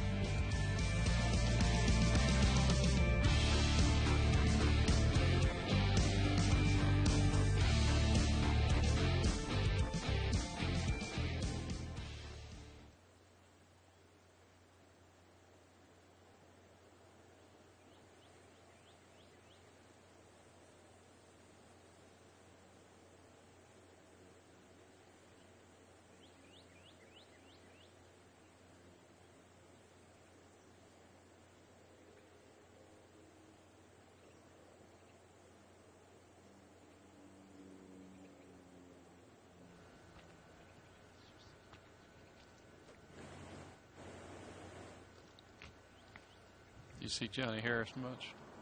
I do. I saw him just the other day. He's not been playing. He's got a bad wheel. I think I knew that. And what he's been dealt with personally in the last couple of years, I can't imagine. Yeah, it's hit him pretty hard. They've got a house down here, but rarely see him. Yeah, he used to come down here all the time. Sonny's husband, Wynn, and the 3 children moved on the course to 15. They built this unbelievable house on right at the dog leg. Bev Dolan used to live there, right? And then the usually football coach Rivera used to have a house there, didn't he? Rivera, well, John Fox was on Fox. He was on 14T, and he sold it to David Tepper, the owner of the Panthers. Okay, that's well.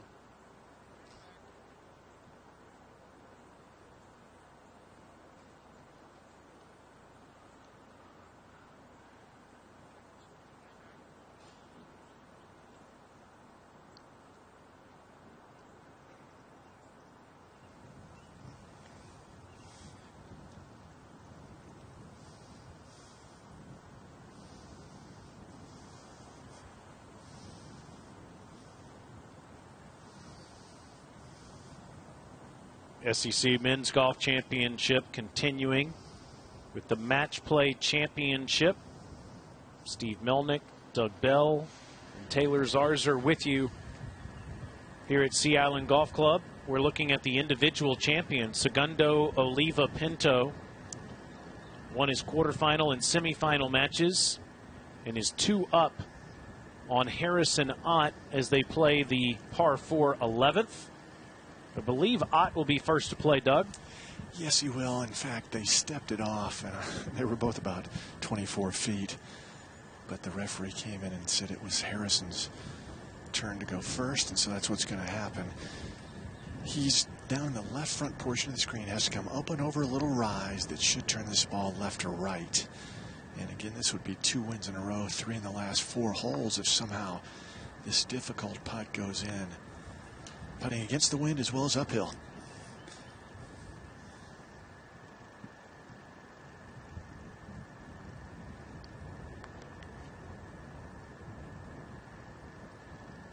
judged just short, but a 4 for Ott. A lot of people forget in match play, if you play out of turn, your opponent can ask you to replay the shot, give you a hole or whatever. You must replay. This surprises me here. Doug, I see him putting it versus pitching it, but obviously he's got a great touch. Yeah, Steve, it surprised me a little bit too. Had the putter a moment ago. His assistant coach came in and they're talking it over, much like a caddy does on the PGA Tour. You get a little feedback, usually positive confirmation. All right, the wedge, I like it. Here we go from 24 feet for the win.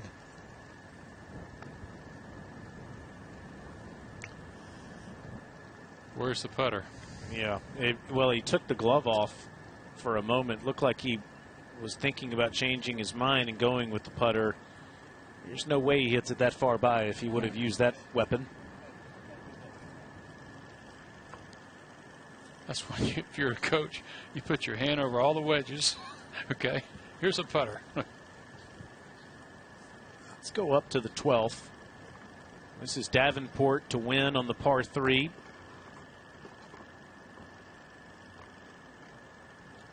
One down in the match.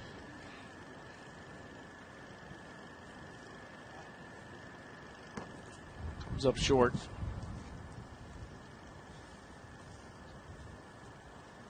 And that's good. So both of them walk away with 2 good lags.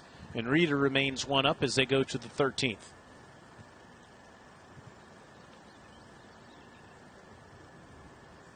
Now, this is what's left for Oliva Pinto.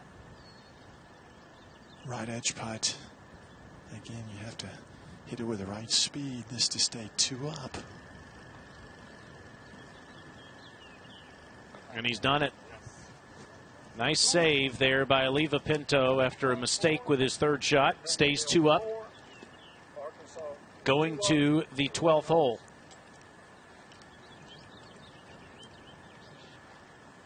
Back on the 10th hole. This is Manuel Lozada's 5th shot. And he conceded to William Mole. So Mole for Vanderbilt is now 1 up as they go to the 11th. Vandy has the lead in matches 1 and 4. Arkansas is ahead in 2, 3, and 5.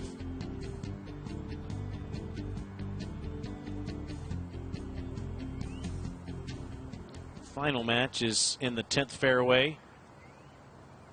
Riedel's going to have to get very aggressive on this side, Steve. 4 down.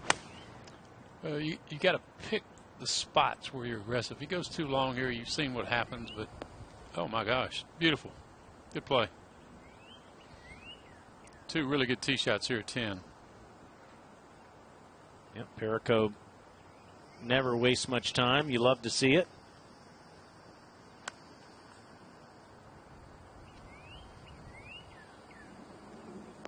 And boy, does it pay off. He is a joy to watch. I have to say, the pace of play that I saw last week in Birmingham by the women and this week by the men has been so fun to call. This is Bull for par to tie the hole. He's already 1 down.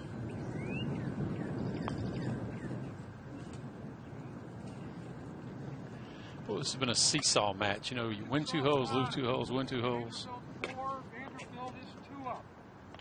And that's 2 up with 4 to go.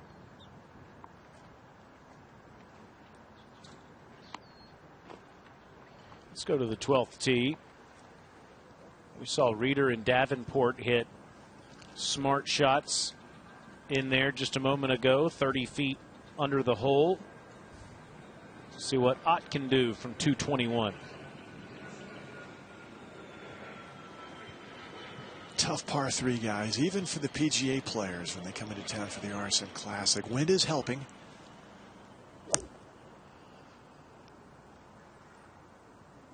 Looks so good coming off the club. That's a very simple, very repeating golf swing. I like it. Doug, how much further is the yardage here in the afternoon as opposed to the morning? About 30. 30 yards there, Taylor. So I was thinking about that this morning. I was playing about 180, as you mentioned, around 220 now. And the wind is steady as she goes. It is a big, wide green. But even from 220, sometimes that wide green looks a lot smaller, especially way back there on the tee. Had a chance to just briefly talk to Segundo a moment ago, and he stopped whistling for the moment just to tell me, all good, feels good. Keeps whistling. I love that.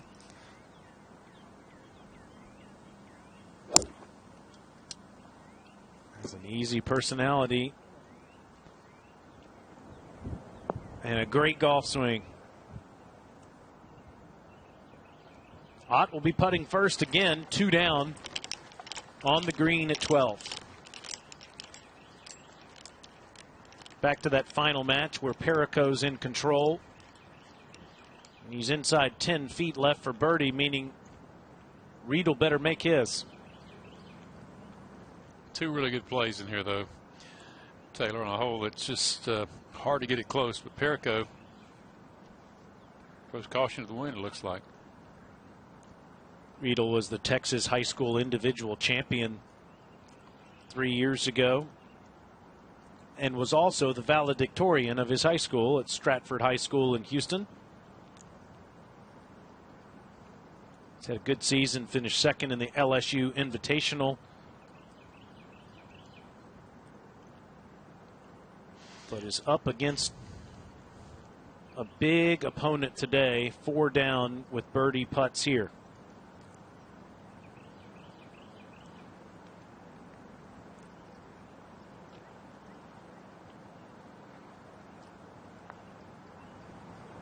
Pulled it just a little.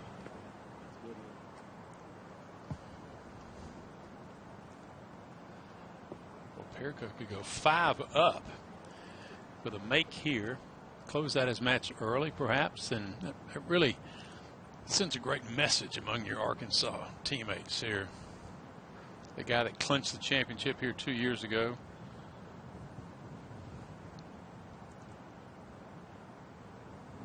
Nope. Broke more than he thought. Nope. That's a surprise.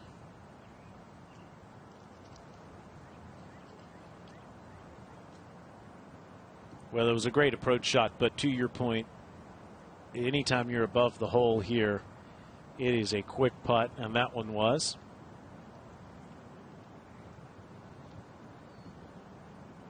Julian got Coach McMakin the clinching putt 2 years ago for Arkansas's second SEC title. And he stays 4 up going to the 10th. He wants to work on that one again.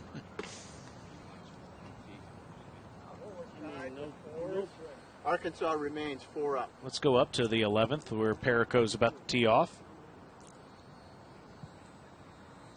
William Mole is 1 up on this man, Manuel Lozada, firing into the 11th.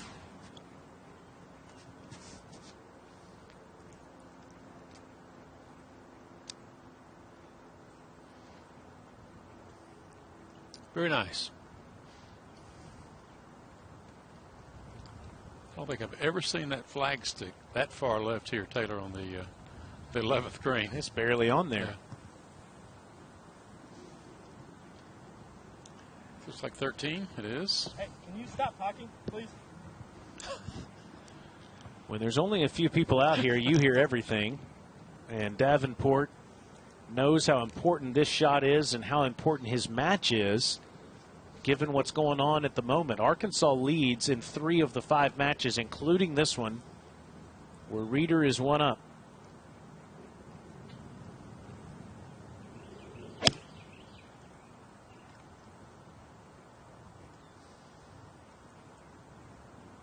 Man, what a shot after backing off. That's terrific concentration. Inside 5 feet left for birdie. Now Mole hitting his second shot into the 11th. 1 up. 2 birdie putts coming up.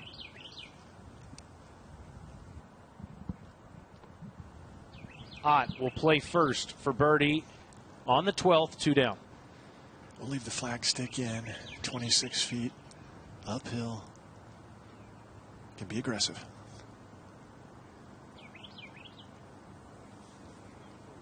Good putt, but running out of holes. Reeder must answer after a terrific shot from Davenport.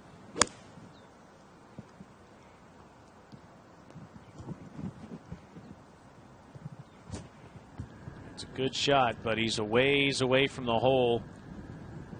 Probably has to make that to stay one up.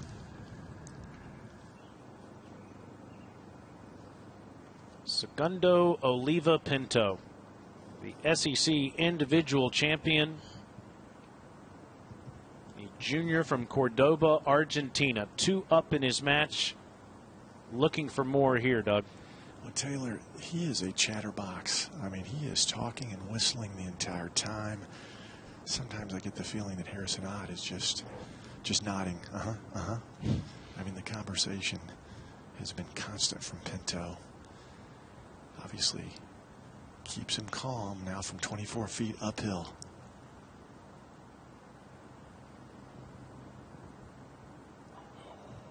Thought he had another. So he'll stay 2 up as they go to the 13th. Up on the 15th hole, Bull is 2 down in the fairway. Let's see if he can get home from here. Big tee shot. Carry that right-hand bunker, and he does. All right, great play. Has that for eagle. And now Sherwood, also with a big tee shot. Again, down breeze. Once they turn around, tee off on 15, 16, 17 to some degree, but 18, all downwind.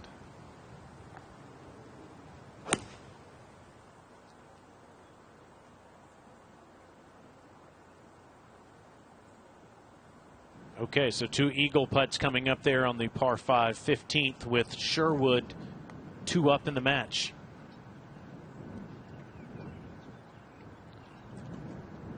On the 11th green, Mole and Lozada both putting for birdie.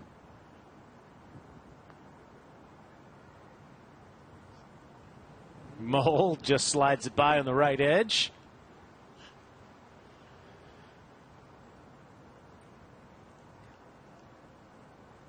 Our terrific production team has done such a great job last week at the SEC Women's Golf Championship and this week at the Men's Golf Championship.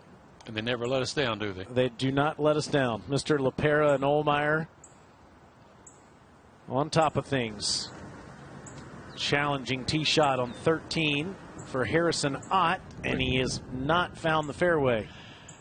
But it's not bad. He's in the bunker, gets a clean line, no problem from there. It's amazing how many players, when they play this hole, they're afraid of the bunkers. That's actually where you want to miss it. If you miss it left, you're taking a penalty shot. Yep. Early in the week, that Thursday round when it was gusting up over 20, this hole was right into the wind. It was scary. It was dangerous. It was hard.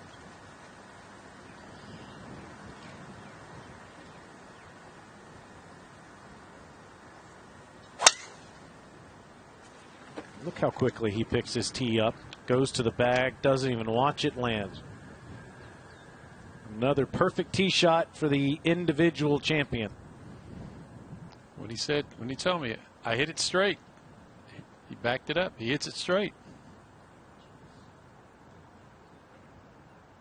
It's 2 up in his match as they play in on the 13th. You see Reeder and Davenport up on the green. This is Davenport to tie things up. What a great second shot that was.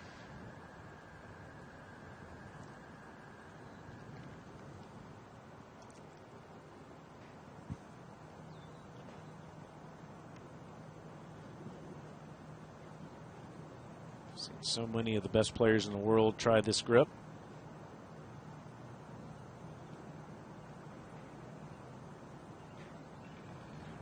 Nice little pop stroke. Evens a match. Arkansas 4, Vanderbilt 3. The match is tied Perico now from the fairway on 11. Hung it right, maybe? Yeah. Just a little.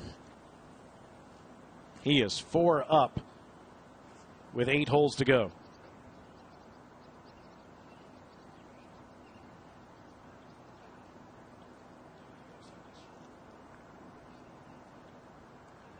Staying here for Riedel.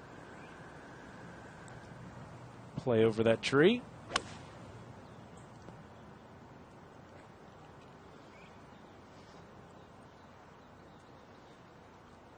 And he goes a little long there. Already 4 down. That's the most lopsided score at the moment, with Perico 4 up on Riedel in match 5.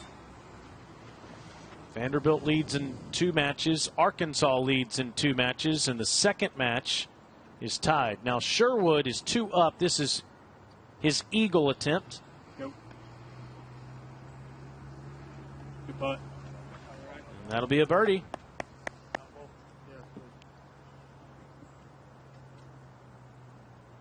Bull can win the hole, though, if he knocks this in for eagle. He was 2 down after 2, tied things up after 5, but then was 2 down again and has been fighting in that position ever since. He's played too many loose shots. He's beat himself on a number of occasions by being out of position, but he can make up for it here with this eagle.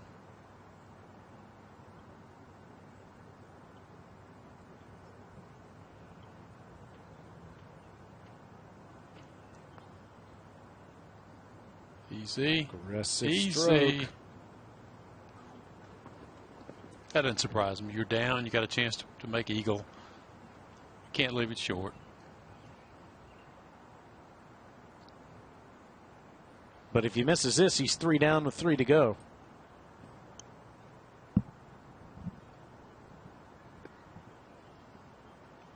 It's one of the calmer spots on the course.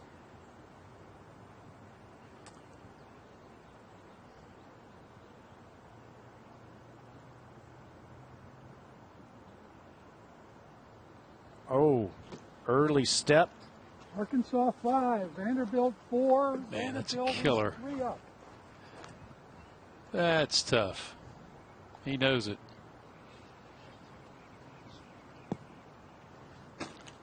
Let's go back to the 13th hole. Let's get an update on where Ott's ball ended up, Doug. Well, he wound up in that fairway bunker that blends in with the natural area over there. Lies fine. The lip in front shouldn't be a problem. About 160. Again, the whole location cut over in that far right side, just 4 paces from the right edge. So the prudent play would be to throw it somewhere in the middle of this green. Avoid left. Anything left is in the marsh and in trouble. But just play to the middle of the green, and maybe the putter will get hot for a birdie. Again, 2 down. Young man, the senior from Vanderbilt, Harrison Ott. Ready to go here from the bunker. Very firm, that bunker, especially after last night's rain.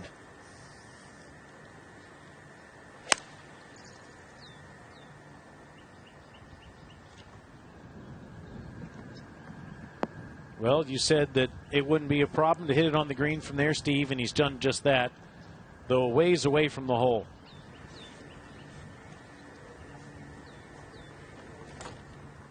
How about this tee shot, Doug? It's just perfect.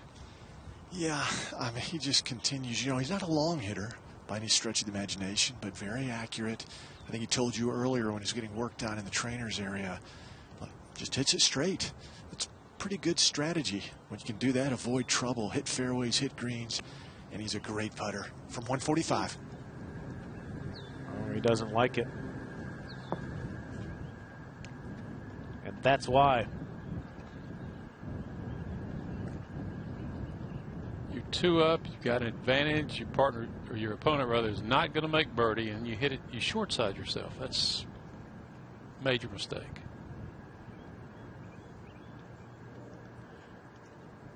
Arkansas leads in 2 matches. Vanderbilt leads in 2 matches. And the second match is tied. At 11, we have 2 par putts. Riedel is 4 down. putting first.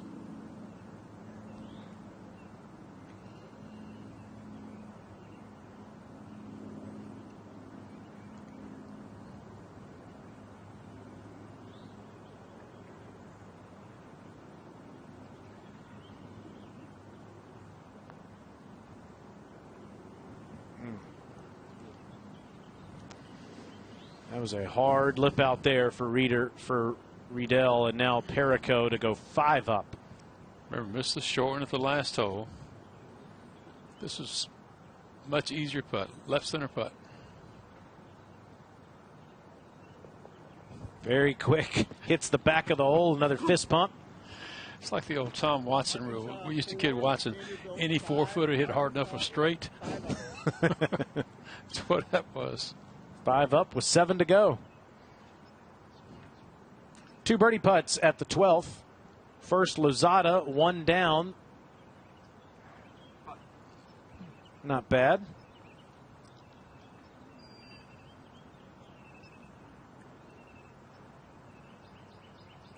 But Mo will have a chance to go 2 up with his birdie putt.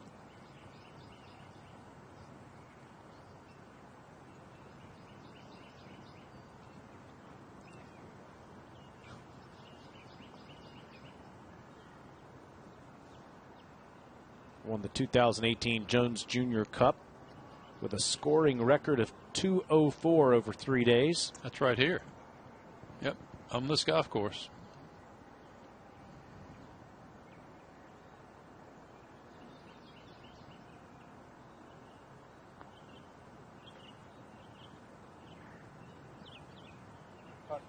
Just short, but conceded, and so Lozada will have to make his putt to stay 1 down as they go to 13. To the 14th hole, and Reeder in the fairway, tied up with Davenport.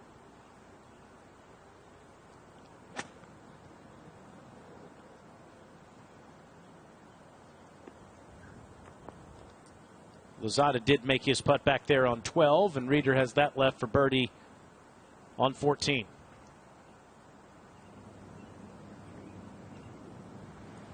Perico on the tee now at the par 3 12th.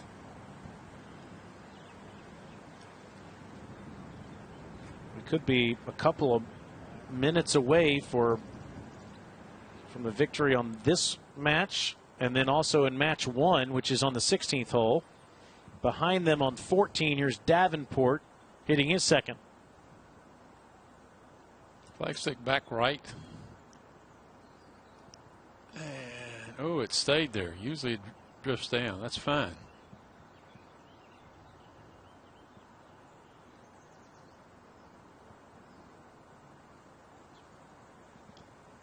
Now Perico will be ready. 5 up and just 7 holes left.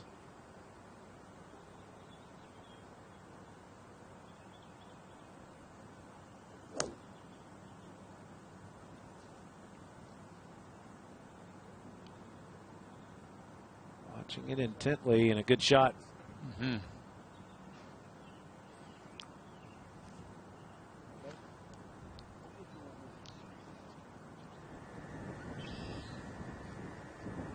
So Oliva Pinto, after missing his second shot, short-sided, has this left for his third, Doug. But is Vandy going first here, Doug? Okay, Doug confirms that. And Ott evidently further away, Steve, than Oliva Pinto. Part of the vagaries of match play.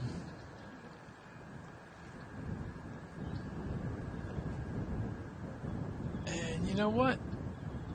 That length putt for par makes Pinto's shot a little bit easier.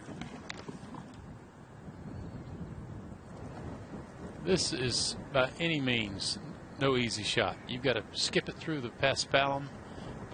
There's not room to fly it up there. This is your mini back foot pitch here.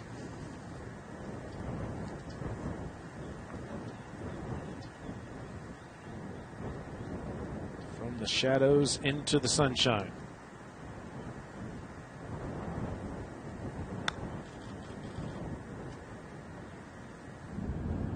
Hard to judge the distance when it bounces that many times, but not bad. That's 2 par not bad. putts coming up. Yep. Right.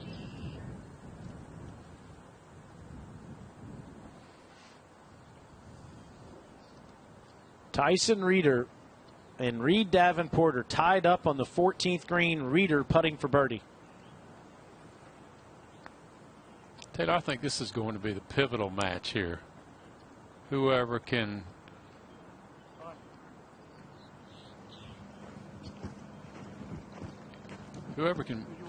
take this match, I think, is going to determine the outcome of this championship. On the tee at the 12th.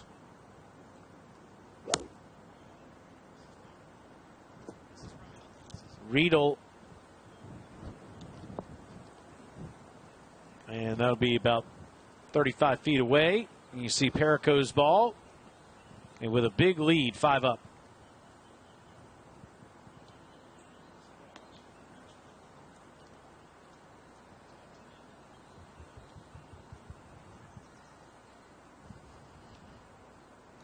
Been a tough day for Riedel. Oliva Pinto is 2 up on 13, and he'll putt first for par against Ott. And a terrific tee shot in here, but a mistake with his second short-sided himself. Chipped it to this point. This is not a tough putt. It's uphill, slightly into the grain, maybe right edge. He's not made a bogey yet today. 5 under on the first 9.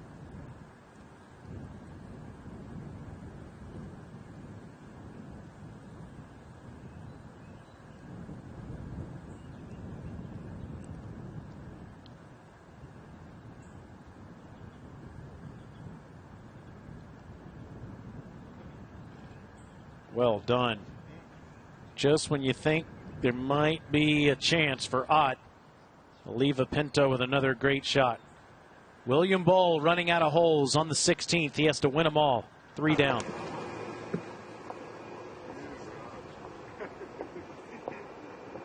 Well, it's a start. It's a good start.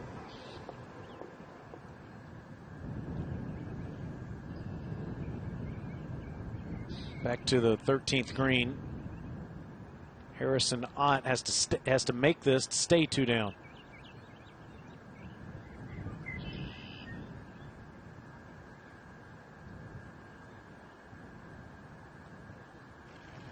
He's done it. Even gets a clap from Oliva Pinto.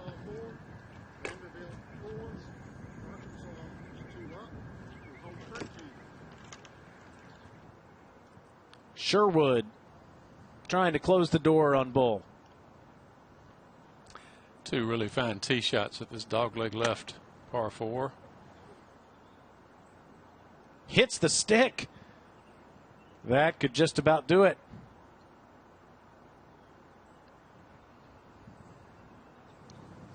Perico now for birdie on the 12th green.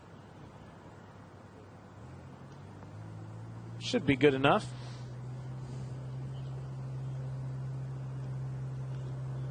It is, and he'll stay 5 up with 6 to play. Yeah.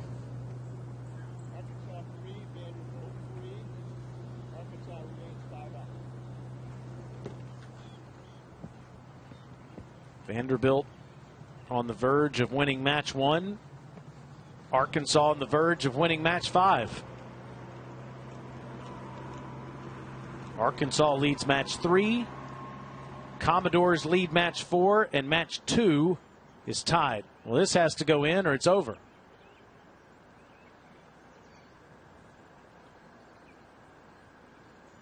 Vanderbilt gets the first point of the day with a Cole Sherwood 4-2 victory.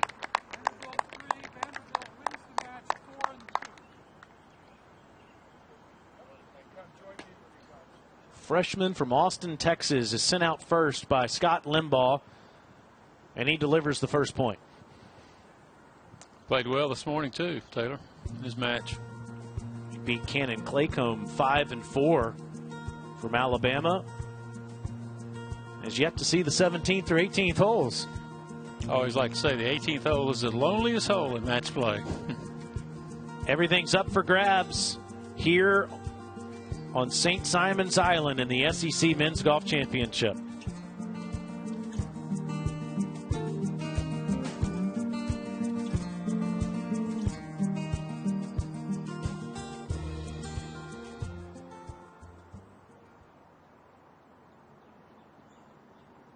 Yeah. Right behind that house is Johnny Morris, who's yeah. pro shop guy.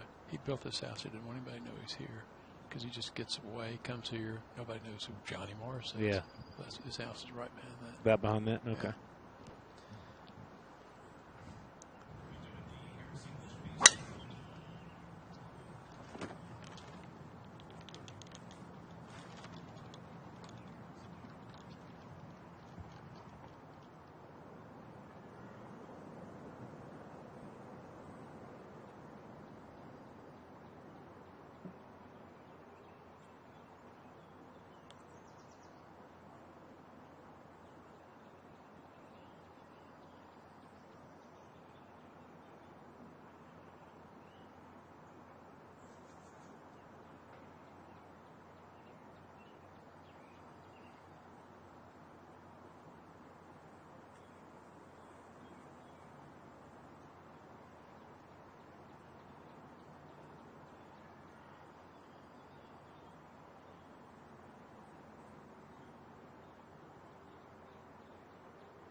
Cole Sherwood beat William Bowl for Vanderbilt's first point.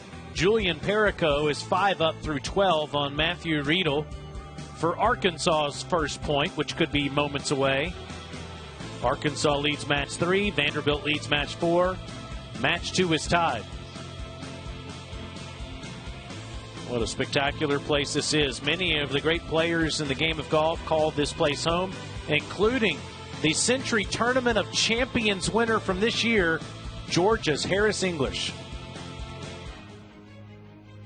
It was such a cool experience coming here. When I was in Georgia, we stayed at the same house all 4 years. We stayed on Sea Island. It was a cool tradition. Coach Ack would play 80s music to wake us up. I mean, it was just something we only did at the SEC Championship. It was just a great time. I always wanted to get my degree at Georgia. I never really thought about turning pro early. I didn't think I was ready to turn pro early because it's a whole different ballgame. It's tough. I mean, you got a lot of good golfers. You see guys coming out of the SEC, getting on the PGA Tour, getting on the Korn Ferry Tour. I'm a Bulldog through and through, and love the guys on the team. I've got to know them over the past couple of years and respect the hard work they do trying to win championships. I know how hard it is, and I know how hard they work, and this is one of the best times in their lives right now to be part of a team and to just enjoy it. Enjoy being around each other and play hard for one another. Harris was a bit heartbroken watching his Dogs lose in the quarterfinals yesterday. Look at all these guys that call Sea Island home. Pat Kazire came over and ate lunch with us under the tent just outside the Corn Barn today. Michael Thompson, recent winner on the tour. Matt Kuchar, Harris English, now ranked in the top 25 in the world. Brian Harmon played well at Augusta National a couple of weeks ago. Hudson Swafford also lives here, He should does. add. He does. He won on the wraparound season. William Mole now for birdie at the 13th, 1 up in the match. A little too strong.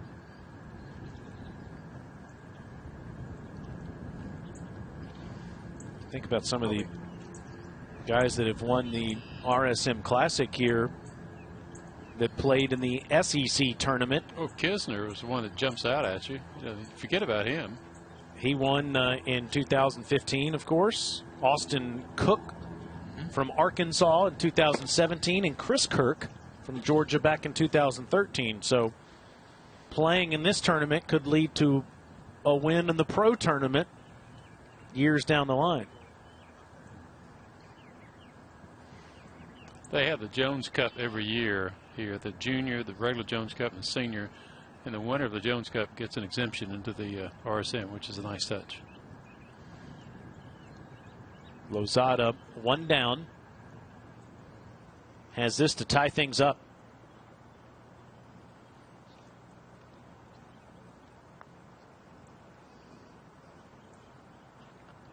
It slides by, so a couple of testers left. No, they'll pick those up. And Lozada is still one down going to the next hole. Now up to the third match. Segundo Oliva Pinto 2 up on the 14th hole. And what's happened to Harrison Ott here, Doug? Can I move that stick? You sure can. Harrison blocked his tee shot right, Taylor. Hit the cart path, took a big bounce underneath a huge evergreen bush, and now has to take it unplayable. So he will be hitting 3 from the natural area from the right of the cart path. And so this is not what he was hoping for at this very difficult par 4 14th. Got a bad break with a bounce off the cart path, but he did block the tee shot right. I have nightmares about that tee shot, Steve, and I've felt what Mr. Ott is feeling hitting it to the right of the fairway here on 14. Ott already 2 down in the match to Oliva Pinto and in danger of dropping another. There are certain courses, certain holes that just don't fit your eye. And this is a difficult one. As we talked about earlier, it's a dogleg right, but the fairway cants left. You run out of fairway left, you don't want to hit it right. So you got to fit it in there. Oliva Pinto's ready to play, Doug. Yeah, from the right-hand rough, but a good angle. A little bit of an upslope. Took a huge divot, wind in his face. Watching this intently. Back right hole location. Oh, my goodness, what a shot. Taylor, we're watching something really special with this kid today, this round he's playing. Validating what he's done all week, winning the individual title. Won his quarterfinal and semifinal matches. And the news gets worse for Mr. Ott, who might need to make this.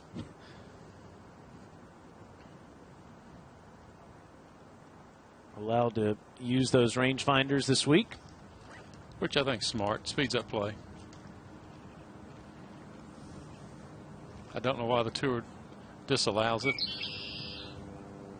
Talking about changing that. The senior from Brookfield, Wisconsin's had a great week, winning his quarterfinal and semifinal matches, but is run into a buzzsaw today. Oliva Pinto has that to go 6 under on his round through 14 holes. Shot 64 back on Wednesday. While we wait, Perico on the verge of closing out Riedel, playing into the 13th hole. Another terrific shot.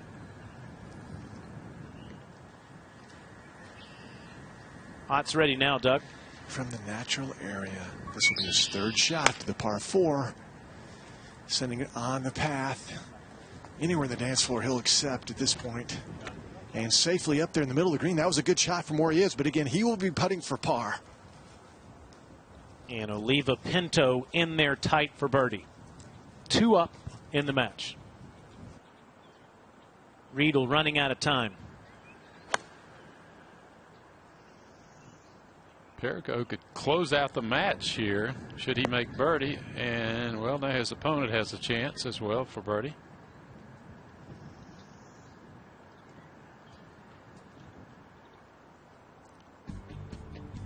Such a stunning place. All these great aerial shots that Chris Ohlmeyer's produced for us this week.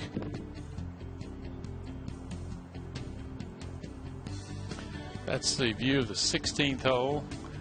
As you can see, you can bite off as much or as little as you want off the tee. Sherwood knocked off ball 4 and 2. Perico on the verge of knocking out Riedel. Oliva Pinto in great shape in match 3, but match 2 and 4 are up for grabs.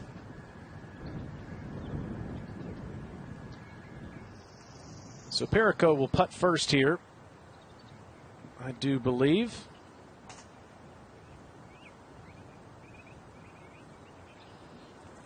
Switched to the match play format in 2017.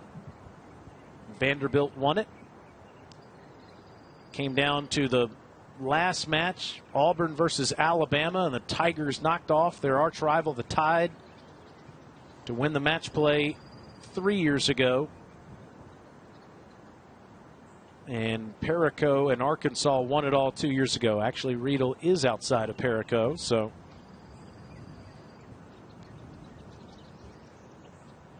see if Riedel can stay alive. I think it's fair to say, Steve, it's just as hard to win this title as it is the national title. Without question, when you look at the depth of field here, how many good teams are here, there's a lot of parity now in the conference. It's not like there were 6 good teams and 8 other teams. They're all pretty darn good. Just a bit too strong.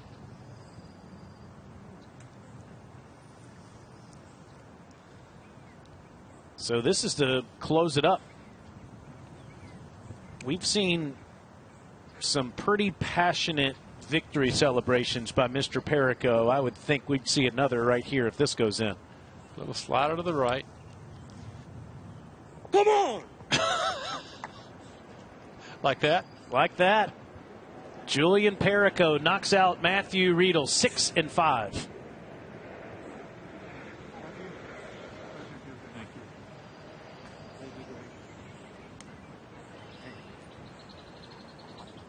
I'm impressed with this young man in so many ways. I like the way he plays, the pace of play, his swing. He owns his swing, doesn't try to change it.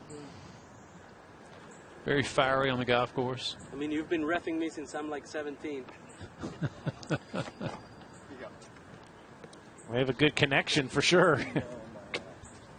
So it's 1-1 between Vandy and Arkansas with 3 matches left on the course, and Ott's in trouble. This left for par just a moment ago. No. And he's going to concede here on the 14th hole. And that means Oliva Pinto is 3 up with 4 to go. We'll concede that birdie for him to put him 6 under. Shot 6 under 64 on Wednesday. And 6 under in total in individual play to win the SEC title. Now he's trying to do it from a team standpoint. That Reeder-Davenport match could be the decisive match on the course. Mole is 1 up over Lozada with 5 to go.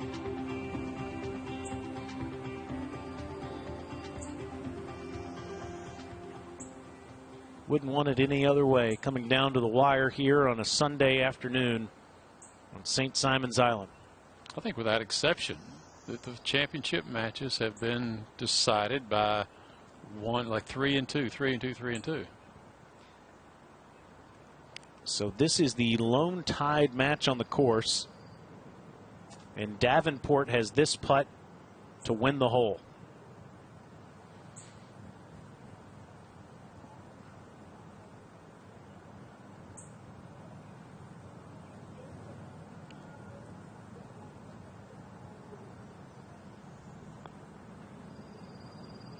Great stroke. All I can say about match play, Taylor, that every shot makes somebody happy. Okay? Makes someone upset, too. Tyson Reeder, yep. I don't think like that one. Gets a couple of fist bumps from his buddies. Arkansas and Vanderbilt have both won a match apiece. Vanderbilt has the lead in 2 matches on the course.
This is the 14th hole. William Mole one up in his match over Manuel Lozada. And he hits it to the left side of the green.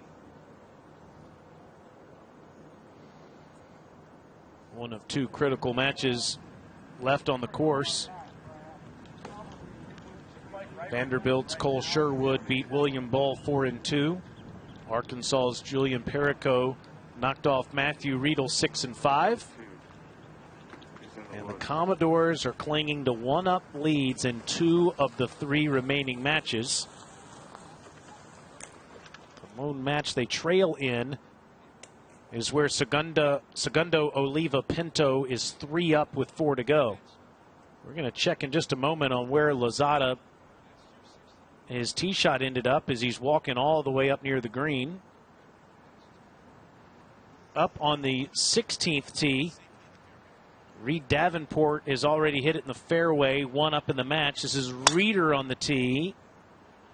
If you hit driver, you've got to go left, which brings the water into play. And he kind of bail out on bunker here.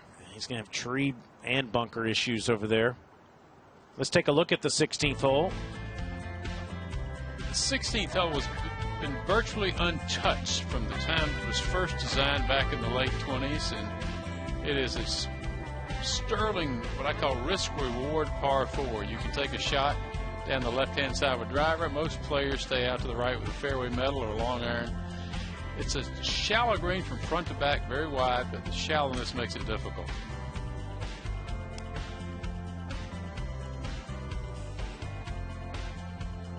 It's been a critical hole in each of these matches.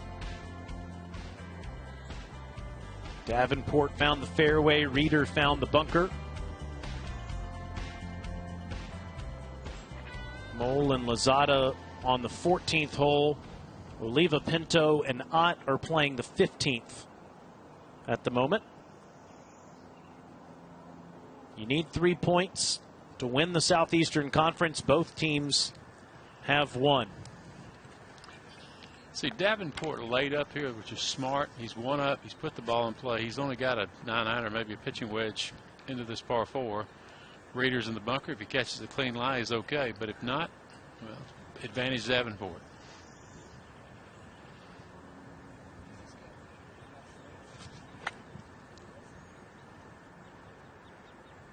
Junior from Austin, Texas, trying to match Cole Sherwood, also from Austin, with a victory today for Vandy.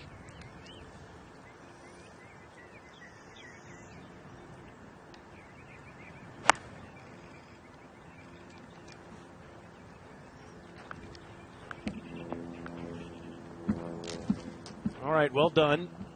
About 25 feet away.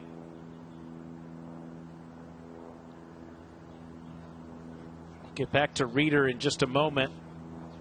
Let's go back to the 14th hole. Mole hit his second shot into the hazard, dropped here, hitting his 4th shot, and he has that left for bogey, so Mole will have at least 2 putts to go 2 up. Big mistake for Lozada there. Well, you see evidence of those storms last night. They drained as well as they could, but not here at 16. like but 98, it man. doesn't affect this shot.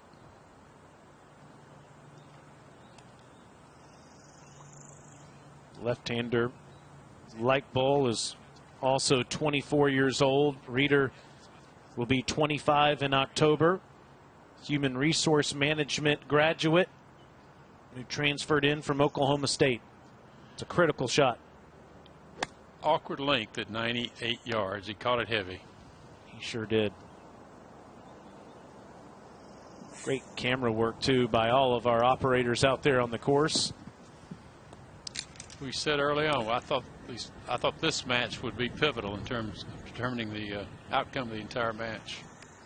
Oliva Pinto puts his second shot into the par 5 into the air and to the front of the green. That left for eagle. Might be closing out Ott here in just a moment, Doug. Yeah, Ott drove it in the fairway bunker, third straight hole that he's blocked his tee shot right, and did manage to advance it out of that fairway bunker, but short of the green. And lying to, as you mentioned, up on the green is Pinto, and he could be on the verge of closing out this match here at this par 5, 15th. Thanks for that update there, Doug. We'll go back to the 14th, where Mole has at least 2 putts for the win.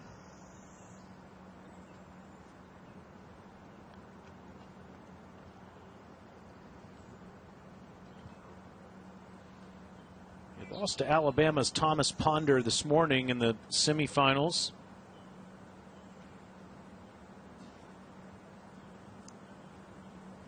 Just brushed it off.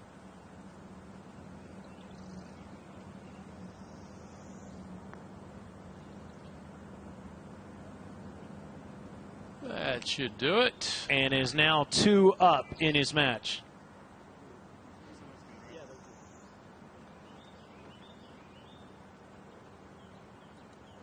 Two up with 4 to go.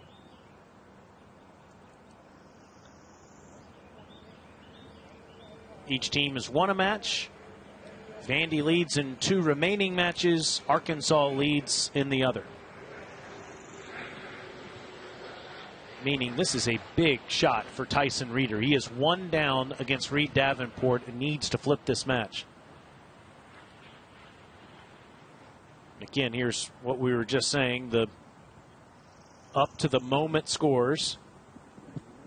You would think that Reeder's going to have to hit a terrific shot here, Steve. Yeah, and it's tough to spin it out of that grass here. So you kind of stop it with trajectory and not spin. So this is tough. He threw it way up in the air. Again, can't spin it out of that grass.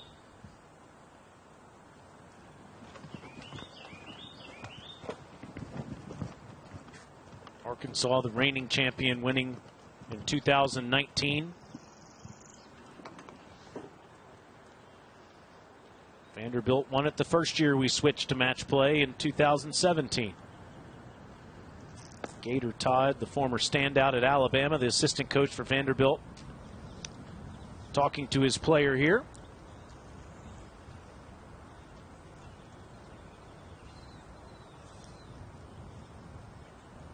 Smart play off of the tee.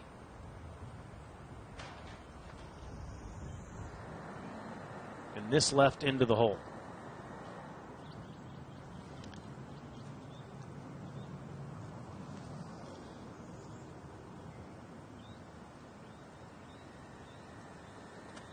So Harrison Ott running out of time here, Doug. Yeah, needs to get this, I'd say, within tweet range, knowing that Pinto is 2 putts away for birdie. 69 yards away.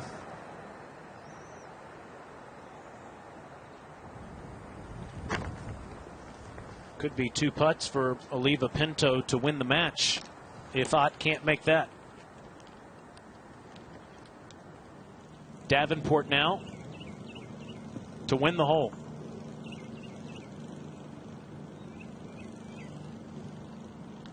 Not trying to make it, just get it close. Okay. the pressure on your opponent.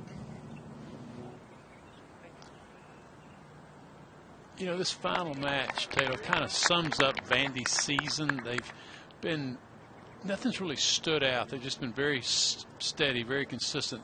Only Georgia's had a better record throughout the year relative to par than has Vandy. And right now they're looking like they got a chance to close this out.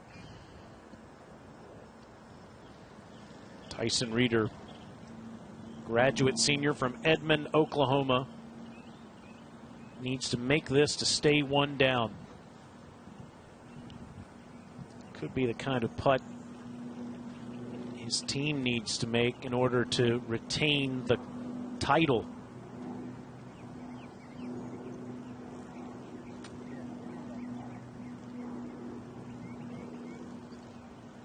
Head assistant Brett Lace.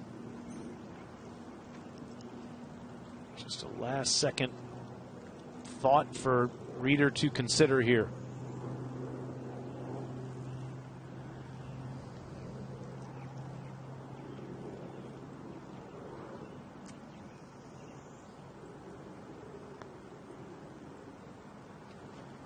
What a putt. Wow. I didn't see that. Great up and down. Hold his head with fours. Vanderbilt remains 1 up. How about that? Good work. Clutch putt by Reeder, staying one down with 2 to go.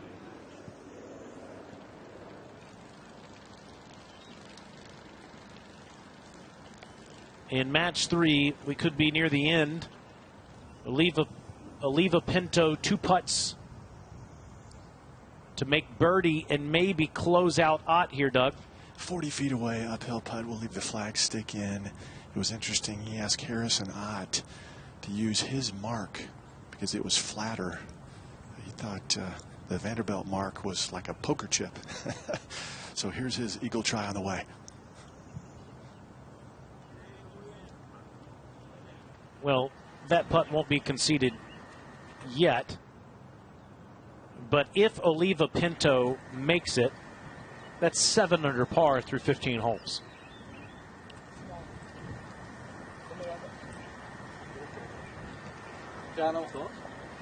A good up and down at 8, a good up and down at 13, but otherwise it's been solid. And if Ott can't make this, the match could end with an Oliva Pinto make. You have to give Ott credit for the way he's played today, Doug. You just run into a guy that's playing the best golf on the property. Yeah, Taylor, no question. I was excited to be walking with Segundo Pinto. Read a lot about him. I've heard about his reputation, and wow, very, very impressive young player. So is Harrison Ott, by the way, who looked great this morning in the semifinals. I will say the last 3 tee shots, it appears to me, maybe just a little tired, a little fatigue has set in, blocking out those tee shots to the right. This will be for birdie. 25 feet. Tough putt. This is a tough green to get a read here at the par 5.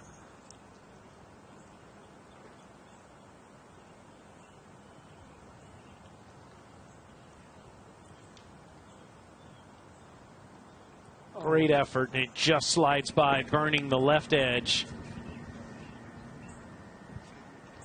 And Oliva Pinto will have this putt to give Arkansas a 2-1 lead. Taylor, not much in this one. Pretty straightforward. He will give it its proper attention and respect. But this is just line it up, hit it firm, and walk away a winner. 2 outstanding young players. Pinto has put on a show from start to finish. He was the best player in stroke play, and he's been the best player in match play. And he puts Arkansas a point away from another SEC title.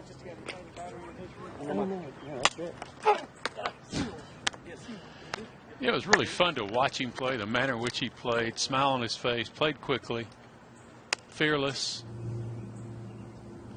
On the tee at 17, Tyson Reeder.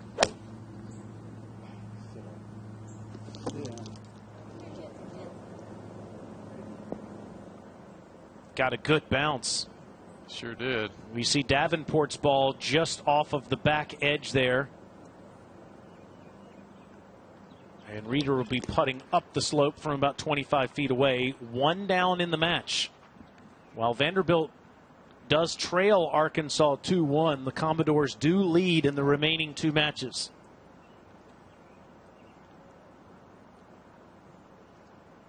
Just a final word on Oliva Pinto. We counted up 7 under through 15 holes today. Brilliant golf. There's William Mole hitting his second shot at 15.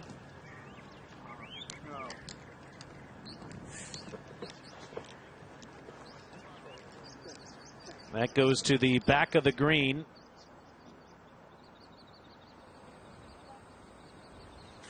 Check on where Lozada is in just a second. Got away with it. He tugged it a hair, but got a good bounce. He's in good shape, putting for eagle.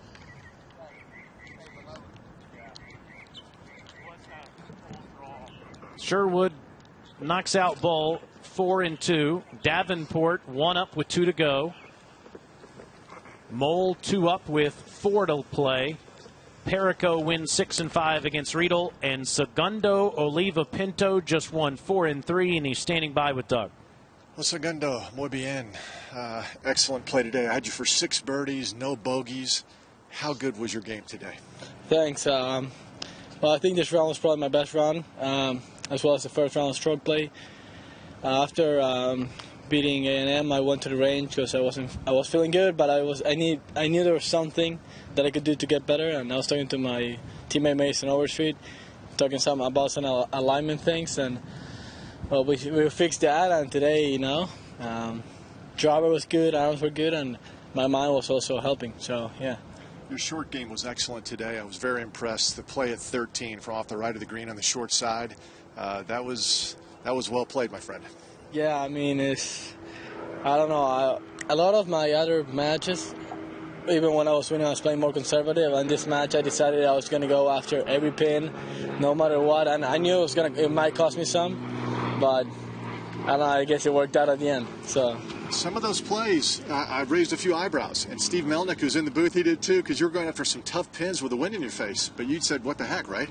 Yeah, I mean, I just decided I was going to go for it all. I mean, I knew Harrison was an amazing player. I knew his potential, and I knew I had to get my best golf to beat him, and that's what I did.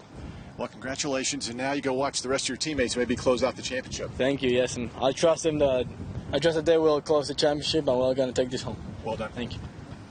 Oliva Pinto put his name on the board next to Melnick's earlier this week for the individual crown, and wants a team championship, but he's going to need one of his Razorback teammates to overcome the deficit they're in. This is Reed Davenport putting first, just off the green, putting for birdie, 1 up on the 17th green.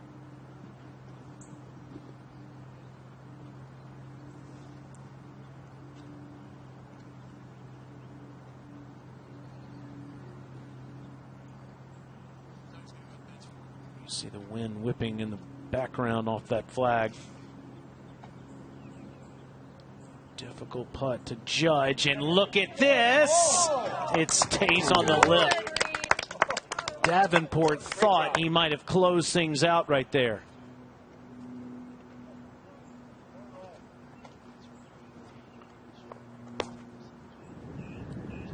Third shot now for Lozada in the bunker, 2 down at the par 5 15th. Not a difficult shot from there. Play. But Mole is putting for eagle. Now Reeder made a critical par putt on the last hole, just dodged a bullet with Davenport's putt finishing an inch short. Can tie the match if he makes this.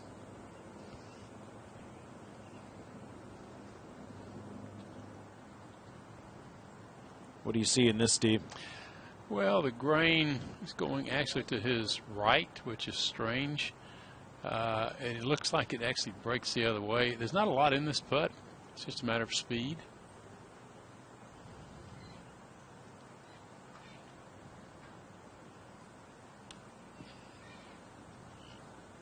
Can he come up with 2 big putts in a row?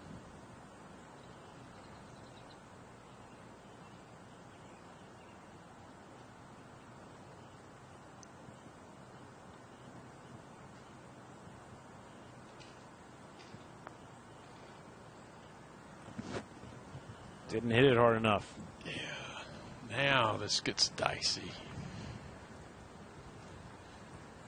He has to make this to extend the match.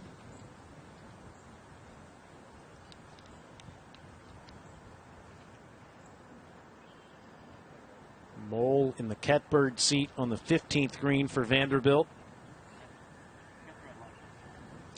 Sure made a tough putt on the last hole for par. He'd like to be able to play 18.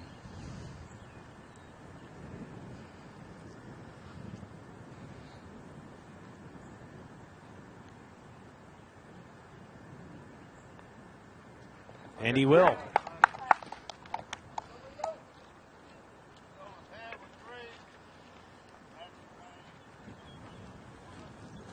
Just a moment ago, Mole for eagle to win the 15th.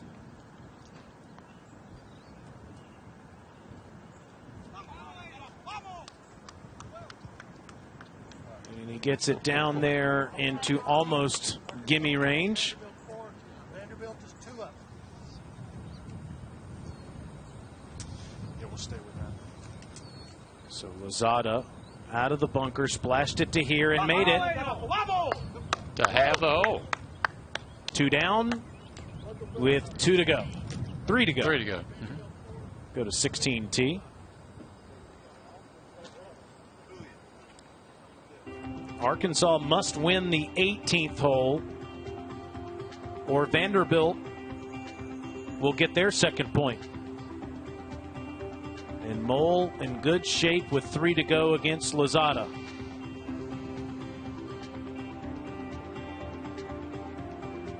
These championship matches always come down to the end. Here is Davenport on the tee at 18. How about that recoil? That'll carry on the downslope. There it is. That's absolutely ideal. 18th hole is a long par 4. Great finishing hole. You got bunkers left and right. Fairways elevated in the middle. It's playing down breeze today, so it doesn't present the problems that it has in the past, but you still got to drive it straight. If you can get it over the hill, you've got a 7, 8, maybe 9 iron into this green. Big green that slopes from front to back. It's a solid finishing hole. Reader now. Just one hand on the club. That's going right. And okay, that's rough over there. He's okay. Won't be able to control the ball as well as he might, but he's still in play. Must win the hole. On the tee at 16, his teammate Lozada, 2 down.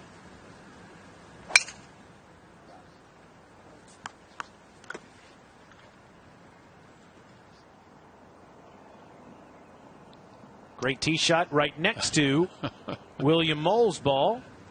Barely carried that bulkhead at the penalty area. And using less than driver to hit it to that position, too. But you take a different line when you take that club, Taylor. You go out to the right. 2 great tee shots in the fairway at 16. Arkansas's got 2 points, but Vanderbilt could be on the verge of another title.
At the SEC Men's Golf Championship here at Sea Island, 3 matches already in the books. William Bull could not make his putt on the 16th green. That gave Cole Sherwood a 4-2 victory.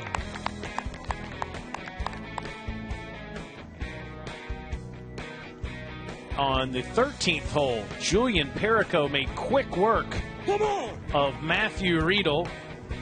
A 6-5 win for Perico, squaring things up at a point apiece. And just a few moments ago, Segundo Oliva Pinto, the individual champion this week, played even better golf over the weekend, if you can believe that. Knocked out Harrison Ott 4-3. Arkansas is up 2-1. You need 3 points to win the title. But Steve, Vanderbilt has the advantage in those 2 remaining matches. They do, and if you're Vanderbilt, you've got to feel pretty good about it because you've got confidence in both William Mole and Reed Davenport. Davenport on 18 with a one-hole margin in this case against Reeder, and he's driven it in the middle of the fairway. There's Scott Limbaugh, the head coach of the Commodores. Won it the first year they went to the match play in 2017. Hard to believe this is his 9th year as the head coach in Nashville. And this is where Reeder's ball ended up, Steve. Yeah, it's okay. Can't control the spin, but you've got room here because you can play down the length of the green. How aggressive do you have to be when you're 1 down on the final hole?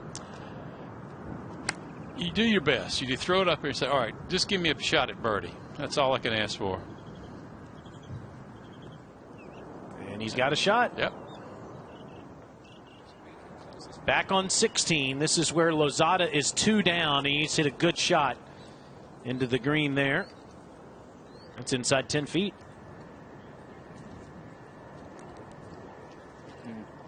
Bull will play in a moment, but first back up to 18. Davenport now. After an outstanding tee shot from the center of the fairway. Oh. Boy, that's well done. How good is that? And now Mole. Can he answer Lozada? Caught it a little thin, it sounded, but still got a putt for birdie. If you can wave it at Mike. He'll putt first. 2 up with 3 to go. That's what's at stake. Arkansas trying to go back-to-back, kind of, since we haven't been here since 2019. Commodores looking for their 2nd title, and the 2 matches are coming down to the wire.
Tyson Reeder of Arkansas is one down on the 18th green. He's got a birdie putt, and he must make it, Steve, to extend the match.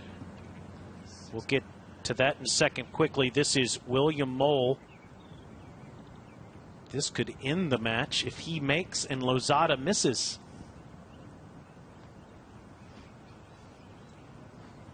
Not enough oomph. Now back to 18. Well, Reeder's got to think this is a must-make. He's one down. His opponent is 15 feet away, straight uphill. So not a time to leave it short, not a time to be uncertain about what you want to do. Last second instruction from Barrett Lace, the assistant coach for Arkansas.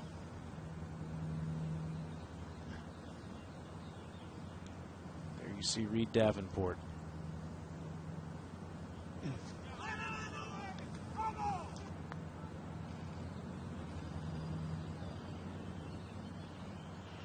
Well, it finishes about 3 feet away, and he will, I believe he'll let Davenport putt, meaning Davenport's got 2 putts to win the match. Now to the 16th green, Lozada to win the hole and cut into that 2-shot deficit.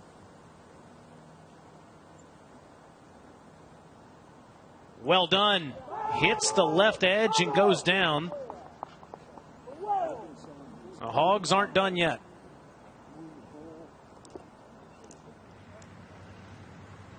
Now to 18. Davenport, 2 putts to give Vanderbilt their second point. This putt should be crawling to the hole. And that's what it did. And we are tied up at 2 points apiece with 1 match left on the course. Taylor, I don't know who scripts these championship matches, but they do a pretty good job every year. Here we come down to the final match with 2 holes to play. I can understand some of the frustration from the top coaches who love the stroke play. Best teams get to play their best for 3 to 5 days. Georgia, the #1 seed over 3 days, lost the first time they played match play Saturday morning in the quarterfinals. But from an intrigue standpoint, I don't know how you could beat this format. I always felt that match play favored the underdog. He's got nothing to lose. It's not like stroke play where you've got to sort of garner your shots, watch your shots. It really makes it difficult for the better player when he plays with a guy who's playing fearlessly against him.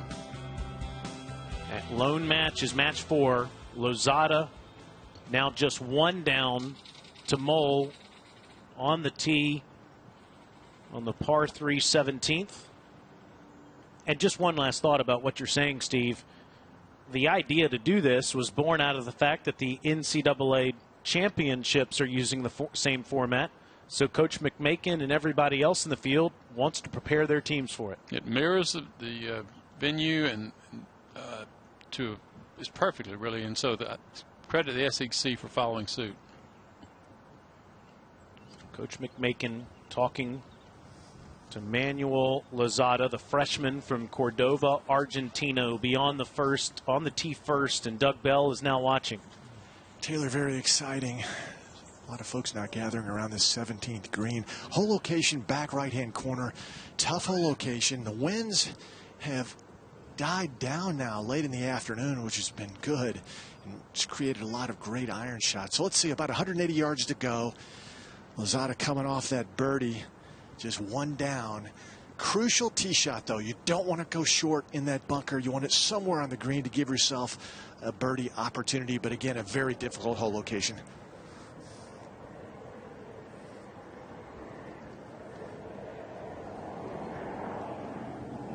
So his teammate Tyson Reeder hit it underneath the hole just a few minutes ago. Lean into the right. In the bunker. Didn't expect that. Off the heels of a clutch putt. That's a mistake. So if you're Scott Limbaugh talking to William Mole here, do you change anything based on where Lozada just hit it? It depends on how comfortable he is with the wind and with the hole location. Ideally, if you played a fade, that you could force it to the back right pin. He's got to think, maybe I can make par and win this match and win the championship. How much wind are they dealing with at the moment, Doug? I'd say about 10 miles per hour, pretty steady, nothing crazy. Not a lot of gusts, which you get sometimes here at the Seaside course. It's really been a glorious day, temperature-wise, in the mid to high 70s. That constant breeze. Scott Limbaugh talking to his man, William Mull, and I do think the play here, Steve and Taylor, the prudent play, let's go for the middle of this green. Even if we're 35 feet away, let's have a long birdie putt coming up, going back to the bag, making a switch. And Doug, we're looking at the ball there of Lozada, and it's really not that difficult a shot, but Lowell can close it out right here. I mean, with this one, I didn't have to get by. All right, well, let's get on the 5-iron. Switch it. Everything's just fine. Yeah. Everybody's waiting on us, so we ain't got to worry about them. Low harsh. Huh? Low harsh. Flag limp at the moment. Sounds like Doug, he wants to play a low cut. Yeah, there. Took one more club, Steve. Went with a 5-iron to play that cut. Let's see if he can pull it off at this crucial stage.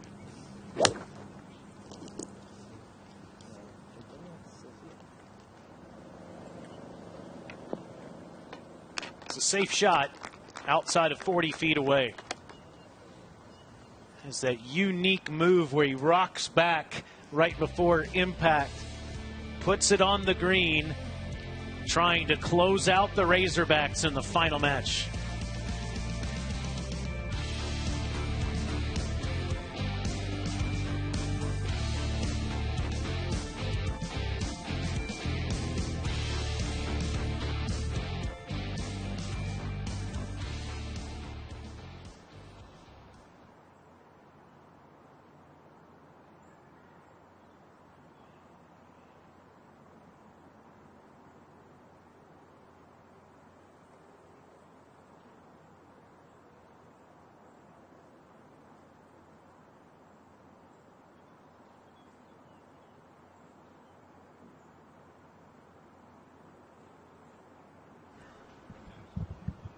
Yeah, come on.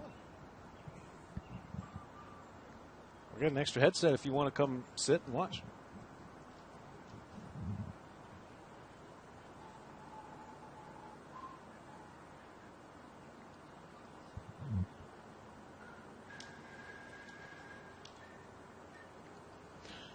Where was the volleyball played last night? Ah. Yeah, it's awesome. Yeah, I guess so.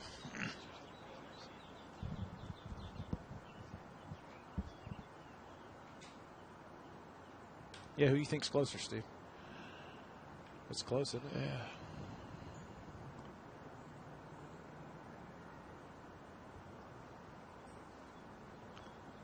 But honestly, I don't think it makes that big a difference, given one of the bunker went a long way away. Yeah.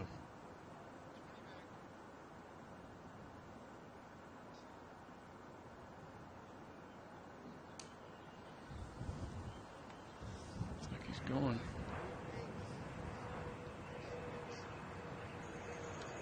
Waiting for the airplane.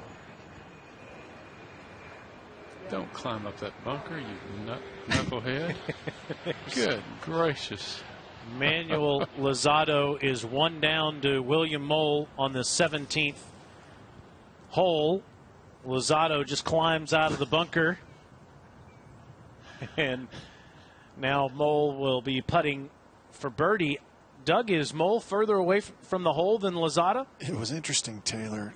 Lozado was in there digging in, doing his waggle, the pre-shot routine, and then one of his teammates said, "Whoa, wait." And so he backed off. Of course, a jet flew over, and everybody got a good chuckle out of that. And now William Mole asking, is it me? And everybody nodded yes. So Mole is farther out. He'll be putting from long range, every bit of 45 feet. trying to get that inside the 3-foot circle here, Steve. Yeah, I think he knows that if he puts it close, puts the pressure on his opponent, there's a chance they could walk off the screen as the champion. Mole taking a last look, the sophomore from Houston, Texas. One of the top-ranked individual players in all of college golf. Finished 12th in individual play this week. We mentioned the success he's already had here on this golf course, winning the 2018 Jones Junior Cup with a scoring record of 204. Lining his ball up with the hole as Coach Limbaugh watches. Who do you think's more nervous, player or coach? I would typically say the coach, though Limbaugh has been in this position so many times.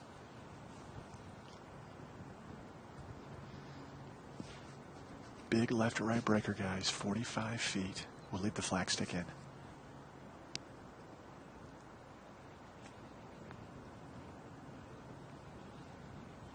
Full shoulder turn, gets it to the hole. Well done.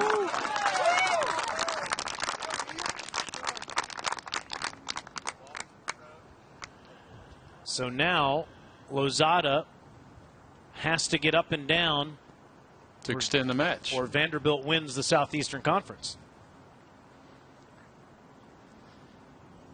Taylor, it's a great lie. Firm bunker, ball in an upslope. Wasting a little time. And hits a good shot. But again, we'll have to make that to extend the match.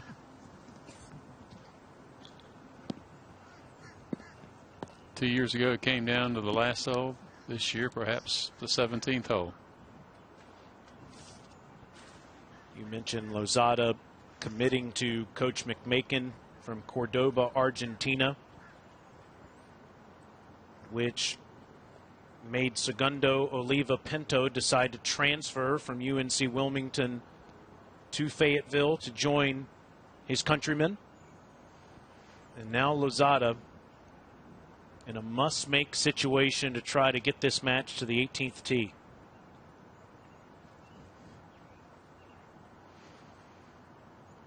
He's played terrific match play golf this weekend. He knocked out LSU's Drew Doyle 3-1 in the quarterfinals yesterday and beat Dan Erickson of Texas A&M this morning in the semifinals.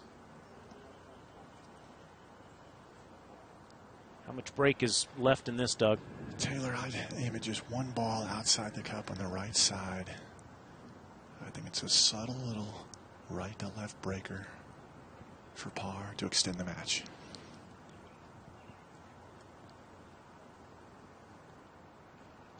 And we go to the 18th tee.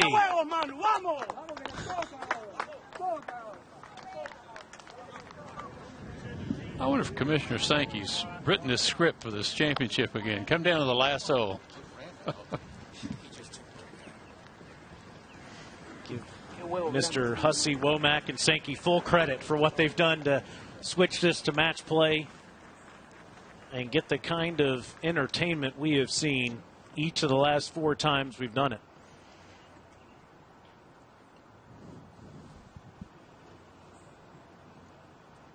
On the perfect spot to do it, too. Really impressed with this young man. This is a freshman, a true freshman. Here he's got the spotlight on him. He performs beautifully, got it up and down there.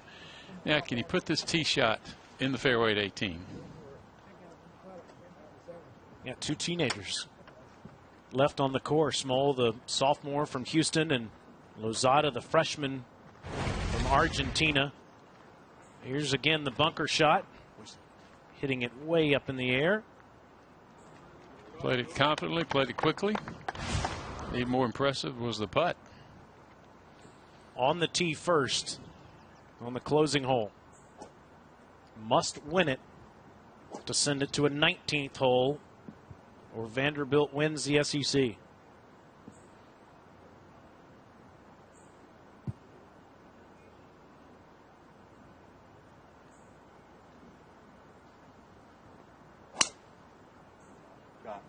And he likes it. Should carry over the hill. Be in perfect position. You can't play it any better. That crosswalk could be in jeopardy with some of these longer hitters. Now Mole.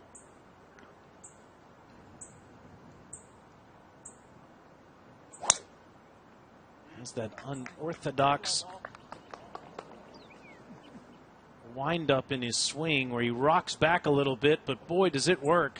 Two perfect tee shots in the center of the fairway. Mole one up on Lozada in the deciding match of the SEC Men's Golf Championship.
Stunning Sea Island. We had the stroke play Wednesday through Friday, quarterfinal matches Saturday morning, semifinal matches this morning, and the championship match this afternoon, coming down to the Lozada Mole match with Mole one up on number 18. 18 is not an easy driving hole, but we were certainly impressed with what we saw here. First, Lozada. Beautiful change of direction, full release, striped it right down the middle, and now Mole, kind of a different move away, equally good release, striped it down the middle. You always want to know how your swing performs under pressure. I'd say they get an A+. And look at the result. Coach McMakin is asking the official to come in to determine who's away. Doug, it's just about neck and neck. They are pretty close, guys. I got them both 134 front plus 27. I have them both at 161 in this whole location in the back left-hand corner. To me, and I've been coming here for a long time, and Steve has too, this is a gettable hole location. I love it. Now, if you miss it right, you're in trouble. But you have an opportunity with that back slope in the green to get it close. This is going to be an exciting finish. Short pretty much dead on with the flag in the middle. I got a coin. If it's heads, you're away. If it's tails, you're away. How about this? It's tails. Okay. Vanderbilt's away. Comes down to a coin toss to determine who hits the second shot on 18. You got to love it. I thought for a second we might be using rangefinders to determine who was away, but instead we go to the old-fashioned coin toss, and Mole will get to play first.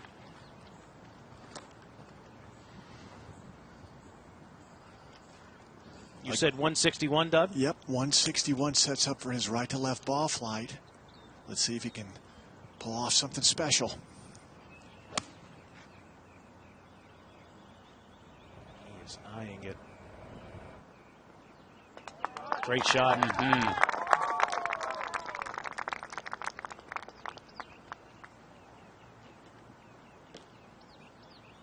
So Lozada, from the same exact yardage, will step in here, Doug, with a chance to attack. And he loves to play that right to left shot. A little bit of draw.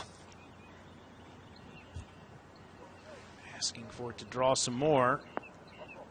And he hits it inside of Mole. That left for birdie. What more could you ask for? You were saying it, I think, during a commercial break earlier today, that the level of golf has been so high all week. It comes down to the final match, and it's as high as it's been for the past 5 days.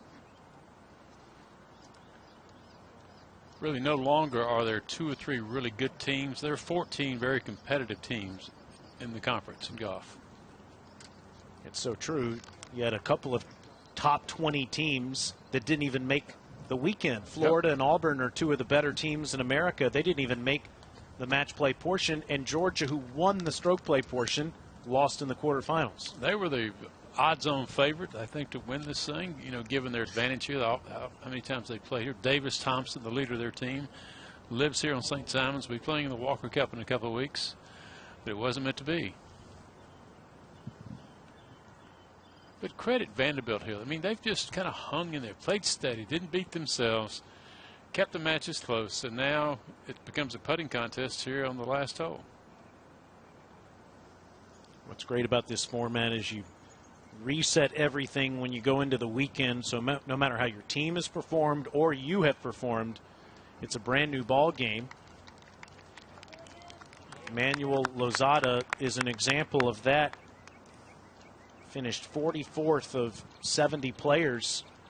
Didn't have his best stuff Wednesday through Friday, but has turned it around over the weekend to win a couple of critical matches and hits it inside of Mole here. Meanwhile, Mole's been one of the most consistent performers in the entire event. Shot 371s Wednesday, Thursday, and Friday. 213 is really solid around here. But one of those rounds was in the very, very difficult conditions.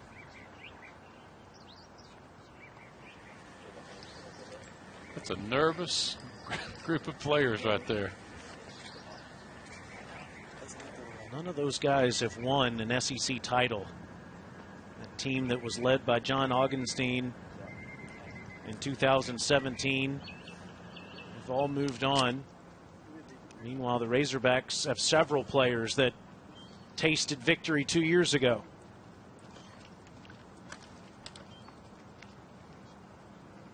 Coach Limbaugh helping his guy Mole there on the green, who will putt first, Doug. Yeah, he's got about 14 feet.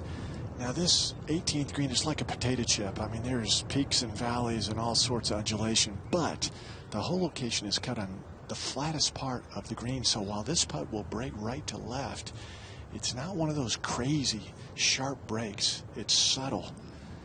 And both putts very, very makeable.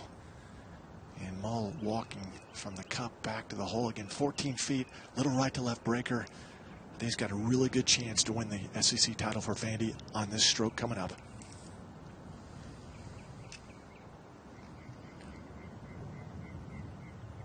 One of 4 Texans in the starting 5 for Coach Limbaugh. A decorated junior player who's turned into one of the best collegiate players.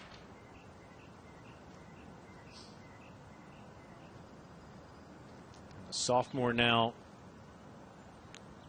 with a chance to take the title if this goes down.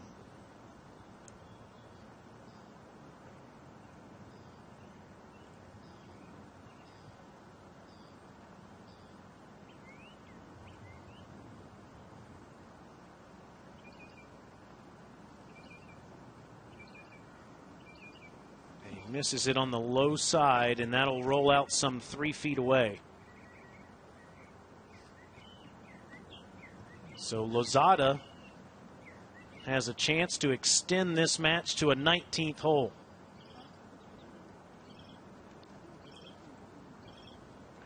Remember, he birdied 16 when he needed it most. Got it up and down on the last hole.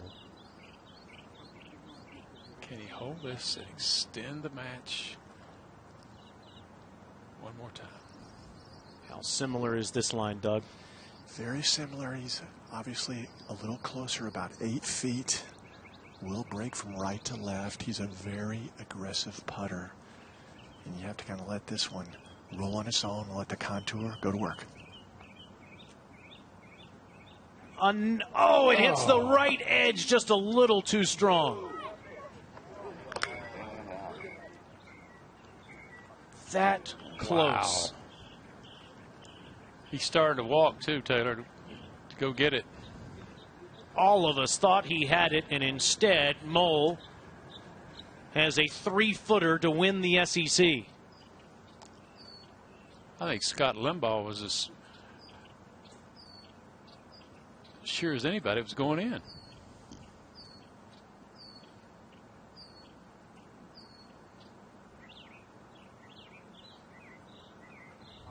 Anchor down again. Vanderbilt wins the Southeastern Conference. Arkansas 4, Vanderbilt 4. Vanderbilt wins the match. 1 up. It's remarkable how close that match was to going to a 19th hole. This really speaks to the quality of college golf, not only in the Southeastern Conference, but across the country as a whole. You've got great coaching, you've got great facilities, you've got great teaching. This is a tribute to what's great about the game.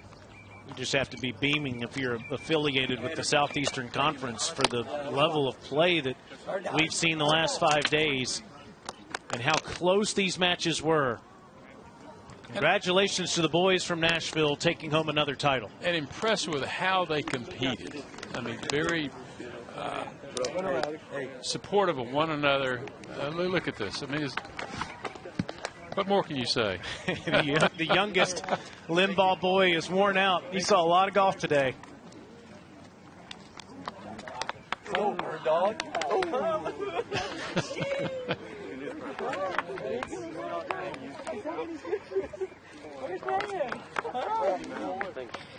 You know, Taylor, this makes all those early morning workouts, all those hours on the practice tee, coming out before it lights up, going back home when it's dark. This makes it worthwhile. It sure does.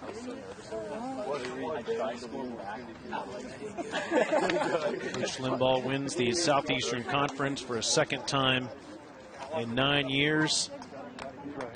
Son Thomas a little worn out after all the golf today. Scott and his wife Kate and their 2 daughters Mally and Annie also out here watching. Julian Perico played great golf today, and we're super proud of you guys. First of all, we got the SEC champion. And Hart today, I don't know if this is even better than last year. You guys have nothing to be disappointed about. The effort y'all gave. The University of Arkansas should be very proud of you guys. Thank you. I know they are. Yes, I am. And thank you, parents. Matt, Ryan, Hunter, J. Mac. Parents. Good week. wow, that was powerful. Classy. Brad McMakin, what a man. In his 15th season says he's just as proud as these guys. And look how close we were to going to a 19th hole.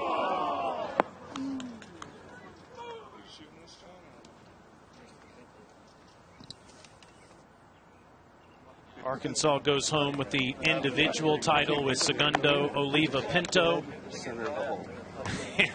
Coach McMakin thought that was in the center of the hole. Instead, Vanderbilt is the winner, and Doug Bell is with the champions. With head coach Scott Limbaugh, emotional time, Scott. I can tell family's here, your team's here, and that goes down to the final putt in the last hole.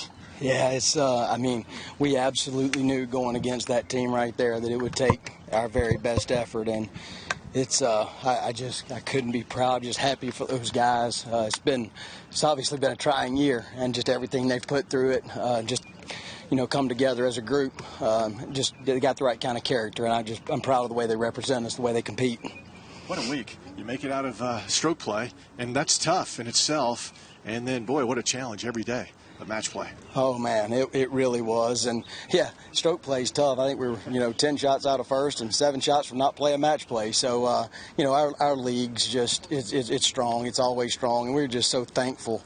I'm so thankful to the SEC and what they do for us. And they've supported us all year long and our university and their commitment to our program. And, like I said, I'm extremely pleased and proud of this group and the way they play and the way they represent us.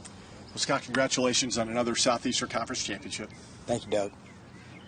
You can see why that man has put a couple of players on the PGA Tour with Will Gordon and John Augenstein. And the guys following behind him have won the Southeastern Conference. We'll be back to wrap it up in just a moment.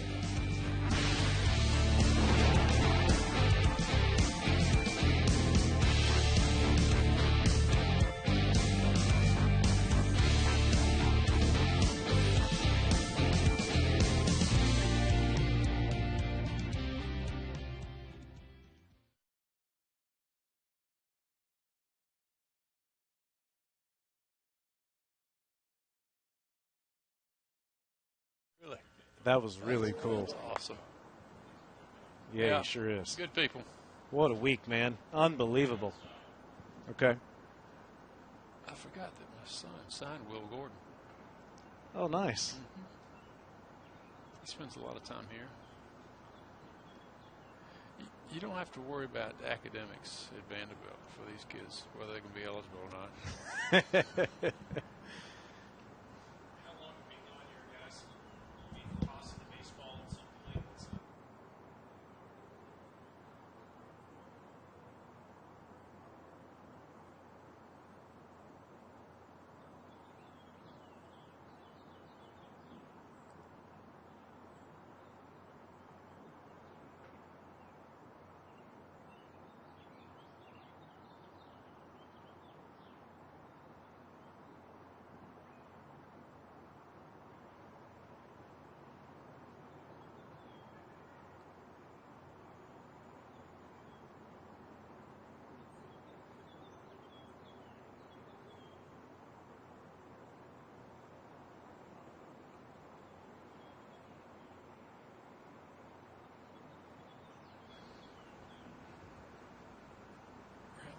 What time is that coming on?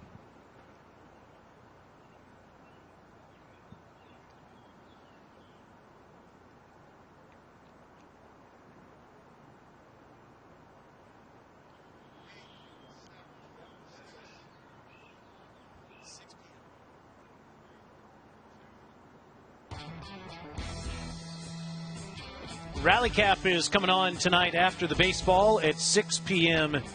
Eastern Time. What a great weekend it has been. Alabama playing at Kentucky, Tennessee at A&M. Vols are on fire today against the Aggies. Florida at Auburn's been a great series. Dogs in Mizzou. Mississippi State playing at Vandy. It has been a busy weekend. And here in the Men's Golf Championship, the Vanderbilt Commodores knock off the Arkansas Razorbacks in one of the more competitive matches you'll ever see, let alone in the finals, Steve. Quarterfinals, semifinals, any round. I was blown away by the quality of the golf. It wasn't like guys were losing holes but by making bogeys or worse, but they were won by good playing, and I tip my hat to both these teams. They're very deserving. Commissioner Greg Sankey will be passing out that hardware to them in just a moment.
Back here on a gorgeous Sunday afternoon at Sea Island Golf Club here on St. Simon's Island. In just a moment, we're going to send you to some college baseball. But first, we're going to have the presentation of the team championship here between Vanderbilt and Arkansas, won by the Commodores. And Doug Bell is down there with the commissioner and the winning team. Well, quite a scene here as they get ready to hand the trophy to the Vanderbilt Commodores. Commissioner Greg Sankey, who was in Omaha, Nebraska last night for the volleyball championships, and Kentucky was a winner there for the first time. Now let's hear from the commissioner. I'm on the Seaside course. I want to thank Scott Styland, VJ Singh, Brandon Veal, Patrick Richardson, Dylan Stafford from the Sea Island Resort to make this a special, special event. So, gentlemen, thank you that are here, and make sure they get the thanks from all of us.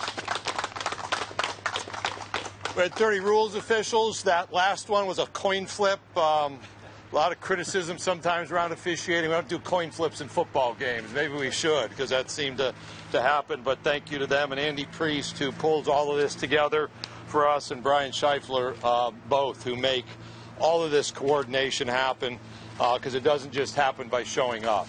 And I'm going to throw it back to Charlie. We're going to recognize the individuals on the championship team. But I want to say again, as the Razorbacks are heading off to travel home, thank you to Brad McMakin, to his team, for a great week, a great event, great effort.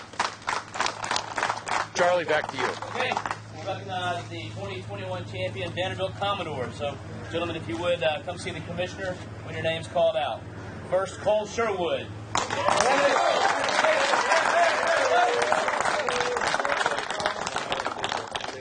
Right here, gentlemen. Okay, Reed Davenport.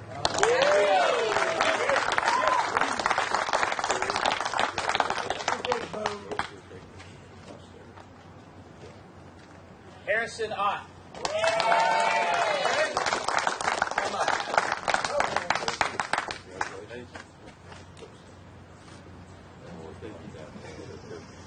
William Ball.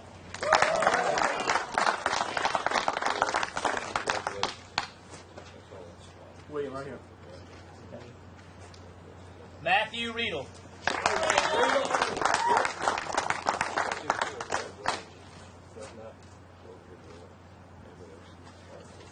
And Michael Shears.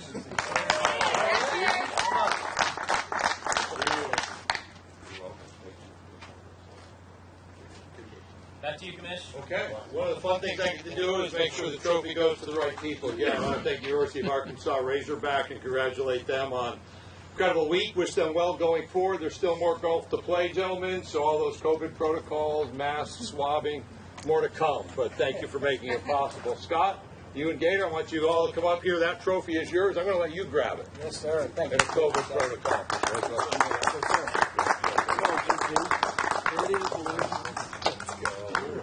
Scott Limbaugh, Gator Todd, and the Vanderbilt Commodores win the SEC title for the second time in school history and the second time in the last 4 years.